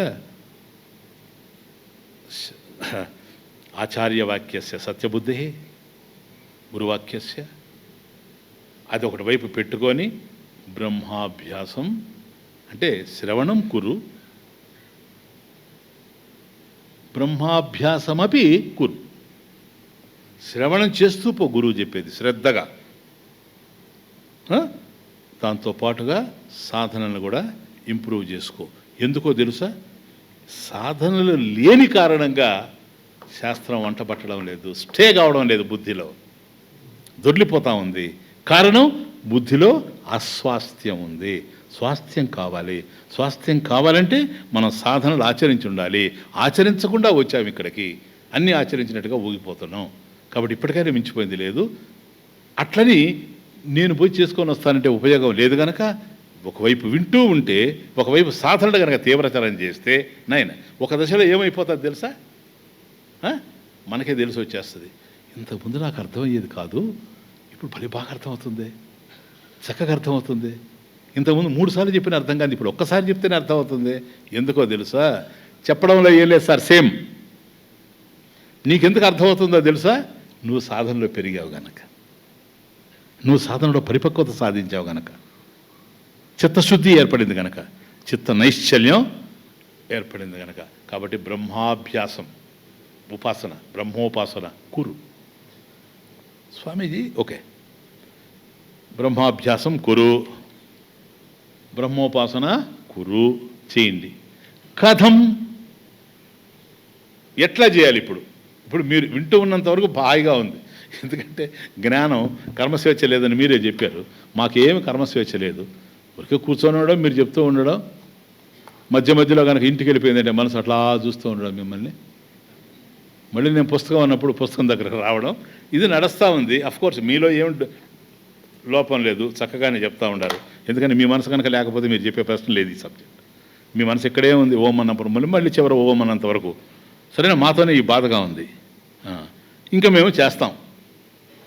ఎందుకని ఇలా వెళ్ళిపోవడానికి కారణం ఉపాసన బలం లేకుండా పోవడమే కదా. ఉపాసన ఇప్పుడు చేద్దాం, నిత్యం పెట్టుకొని డైలీ పూజ. అందువల్లనే దేవాలయ వ్యవస్థ కూడా ప్రధానంగా ఏంటో తెలుసా? తనకు తానుగా చేసుకోవాలి. ఒకవేళ తనకు తానుగా షోడశోపచార పూజ చేయలేడు అనుకోండి, వాడు ఆలయానికి పోయి కూర్చుంటే ఆ పూజారి చేస్తూ ఉంటే వాడు హీ విల్ ఎంజాయ్, వాడు చేసిన వాడు అవుతాడు. అది అలా. అందుకని నువ్వన్నా చెయ్యి, లేదు చేసేటువంటి వాళ్ళతో పాల్గొను. అందువల్ల ఒక్కటే గుర్తుపెట్టుకోండి, చూడండి ఎంత క్లియర్గా ఉందో. ముందే గనక ఉపాసనలు చేసుకొని బుద్ధిని శుద్ధి చేసుకొని చిత్త నైశ్చల్యంతో గురువు దగ్గరకు వచ్చి కనుక శాస్త్రం విన్నామా, అది వేరే విషయం. అట్లా కానప్పుడు శాస్త్రాభ్యాసనం చేస్తూ, అంటే శ్రవణం చేస్తూ కూడాను ఈ ఉపాసనల్ని మనం ఆచరిస్తూ పోవాలి. మరి స్వామీజీ చేస్తాము, బ్రహ్మాభ్యాసం చేస్తాము. కథం ఏ విధంగా చేయాలా? ఇప్పుడు వచ్చేటి ఎంత సాధనలు, అద్భుతం. సరేనా? యోగ వాసిష్టాన్ని, భగవద్గీతని నెక్స్ట్ వీకే ఇంట్రడ్యూస్ చేస్తూ ఉన్నాడు. ఇక్కడి నుంచి మనకు సాధనలో ఏవే వస్తాయి అవాంతరాలు, అవన్నీ కూడా తొలగించుకుంటూ పోతాయి. ఇవన్నీ మీరు శ్రద్ధగా రాసుకోవడమో, గుర్తుపెట్టుకోవడమో, సీడీల ద్వారా అధ్యయనం చేయడమో, వాటిని పక్కా చేసుకోవాలి. సరేనా? చాలా అందమైన మలుపు ఇప్పటి నుంచి. ఇంకా అంత సాధన. నేను మీకు మొదటే చెప్పా, ఇప్పుడు సిద్ధాంతపరంగా పోతా ఉంది, ఒక దశలో అద్భుతంగా సాధనల వైపు తిరుగుతుంది అని.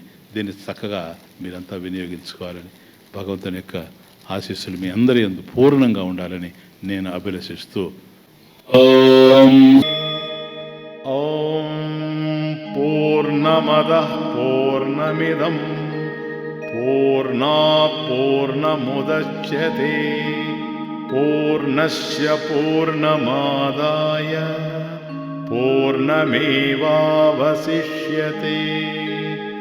ఓం శాంతి శాంతి శాంతి.